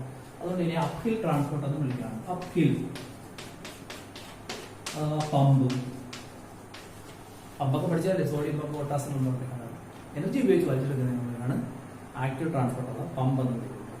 ഇവിടെ ലോ കോൺസെൻട്രേഷൻ ഹയർ കോൺസെൻട്രേഷൻ നടക്കും, തിരിച്ചു നടക്കും. ഇവിടെ ഗ്രേഡിയന്റ് കോൺസെൻട്രേഷൻ ബാധകമാണ്. ഡിഫ്യൂഷൻ നടക്കുന്നത് എപ്പോഴും ഹയർ കോൺസെൻട്രേഷൻ ലോവർ കോൺസെൻട്രേഷൻ അതല്ലേ.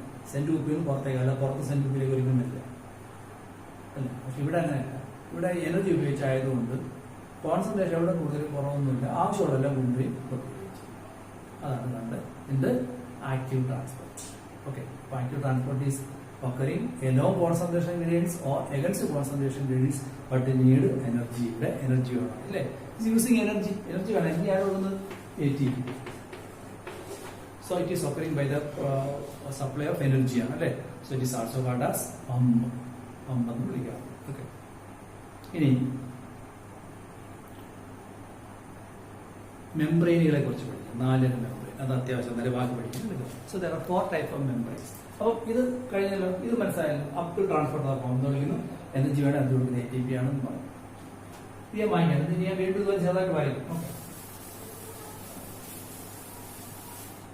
നമുക്ക് 4 മെംബ്രെയിനെ കുറിച്ച് പഠിക്കാം. 4 types of membrane.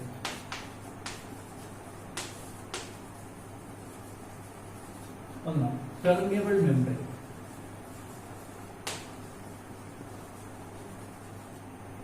നിങ്ങൾക്ക് ഈ അറിയാവുന്ന കാര്യമുണ്ട്. ഇതെന്താണ്?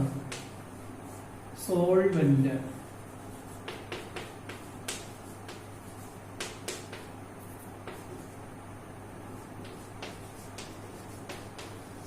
Solvent plus solute give solution. അറിയാം. എന്താ എക്സാമ്പിൾ? വെള്ളം, ഉപ്പുവെള്ളം. ഉപ്പുവെള്ളം ആരാണ്? സൊല്യൂഷൻ. ഉപ്പാരാണ്? സൊല്യൂട്ട്. വെള്ളം എന്താണ്? സോൾവെന്റ് ആണ്. ഇതൊക്കെ അറിയാമല്ലോ. ഇത് അറിയണം, നല്ല ബാക്കി പറയാൻ മനസ്സിലാക്കാം. Solvent, solute and solution. Okay, permeable membrane allows the passage of all material like solvent, solute എല്ലാം നടത്തും. എക്സാമ്പിൾ സെൽ വാൾ. അടുത്ത impermeable membrane.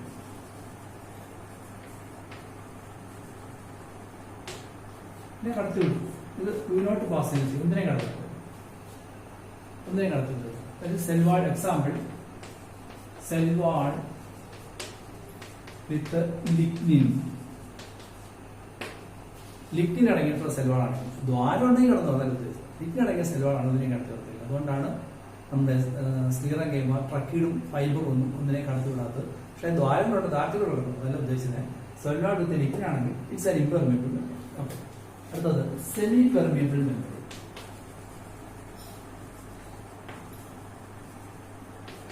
It allows the passage of solvent, not solute. സൊല്യൂട്ടിനെ കടത്തുവിടുന്നില്ല, സോൾവെന്റിനെ കടത്തുവിടും. എന്നുവെച്ചാൽ ഉപ്പുള്ളടുത്ത് ഒഴിക്കുകയാണെങ്കിൽ വെള്ളമാകുമ്പോൾ ഉപ്പ് അധികം നിൽക്കും. മനസ്സിലായി? ഉപ്പുള്ളതിനകത്ത് ഒഴിക്കുകയാണെങ്കിൽ വെള്ളം നൂറുമ്പോൾ ഉപ്പ് ഇറക്കത്തില്ല. അതാണിത് semi permeable membrane. Example egg membrane ആണ്. Egg membrane.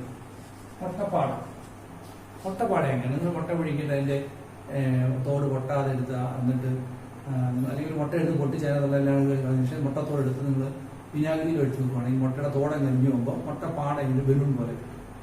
നിങ്ങൾ അതിനകത്ത് ഉപ്പുവെള്ളം ഒഴിക്കുകയാണെങ്കിൽ താഴേക്ക് ഊരി പോകുന്നതെല്ലാം ശുദ്ധമായ വെള്ളമായിരിക്കും, ഉപ്പ് പോകത്തില്ല.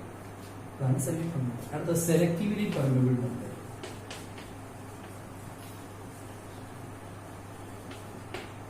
It allows the passage of solvent plus selected solutes. അതാണ് സെലക്ടഡ് സൊല്യൂട്ട്. ആവശ്യമുള്ളതാണ്. വിഷമൊന്നും നടത്തി കൊടുക്കില്ല. ഇൻഹിബിറ്റർ പോലെയുള്ള വിഷവസ്തുക്കളുണ്ട്, അതൊന്നും നടത്തി കൊടുക്കില്ല. ആവശ്യമുണ്ട്, സെല്ലിന് ആവശ്യമുണ്ട്, പോയിക്കോളൂ, വേണ്ടല്ലേ കൊണ്ട്. എക്സാമ്പിൾ ക്ലാസ് സാമ്പിൾ എന്താണ്? 4 മെമ്പറൈൻ ഏതൊക്കെയാണ്? Permeable membrane, impermeable, selective permeable, semi permeable, selective permeable. മനസ്സിലായല്ലോ? എന്തിനെ കടത്തിവിട്ട പെർമിയബിൾ, ഒന്നിനെ കടത്തിവിടുന്നില്ല, ഇംപെർമിയബിൾ. സൊല്യൂട്ടിനെ കടത്തിവിടുന്നില്ല, സോൾവിനെ കടത്തിവിടും. സോൾവിനെ കടത്തിവിടും സെലക്ടഡ് സൊല്യൂട്ട്, ആവശ്യമുള്ള സൊല്യൂട്ടിനെ, അല്ലാതെ ഒന്നിനെ കടത്തിവിടാതിരിക്കും. ആവശ്യമില്ലെങ്കിൽ കുഴപ്പമില്ല. മനസ്സിലായല്ലോ? ഇത് പഠിച്ചിരിക്കണം. These are the 4 type of membranes. ഇനി നമ്മൾ പറയുന്നത് ഞാൻ പറയും, അതുകൊണ്ടാണ് ഇപ്പൊ തന്നെ പറയുന്നത്. ഇതൊന്നും ഇതൊന്നും പുസ്തകത്തിലില്ല, ഞാൻ കരുതി പഠിച്ചോ. ഓക്കെ, നമ്മൾ ഒരെണ്ണം മാത്രമേ പഠിച്ചോളൂ. ഏതാ? ഡിഫ്യൂഷൻ മാത്രമേ പഠിച്ചോളൂ. ഇനി വാട്ടർ പൊട്ടൻഷ്യൽ ഇരിക്കുന്നു, ഓസ്മോസ് ഇരിക്കുന്നു, അല്ലെ? ഇൻഹിബിഷൻ ഉണ്ട്, ഇങ്ങനെ ഓരോ കാര്യങ്ങളുണ്ട്.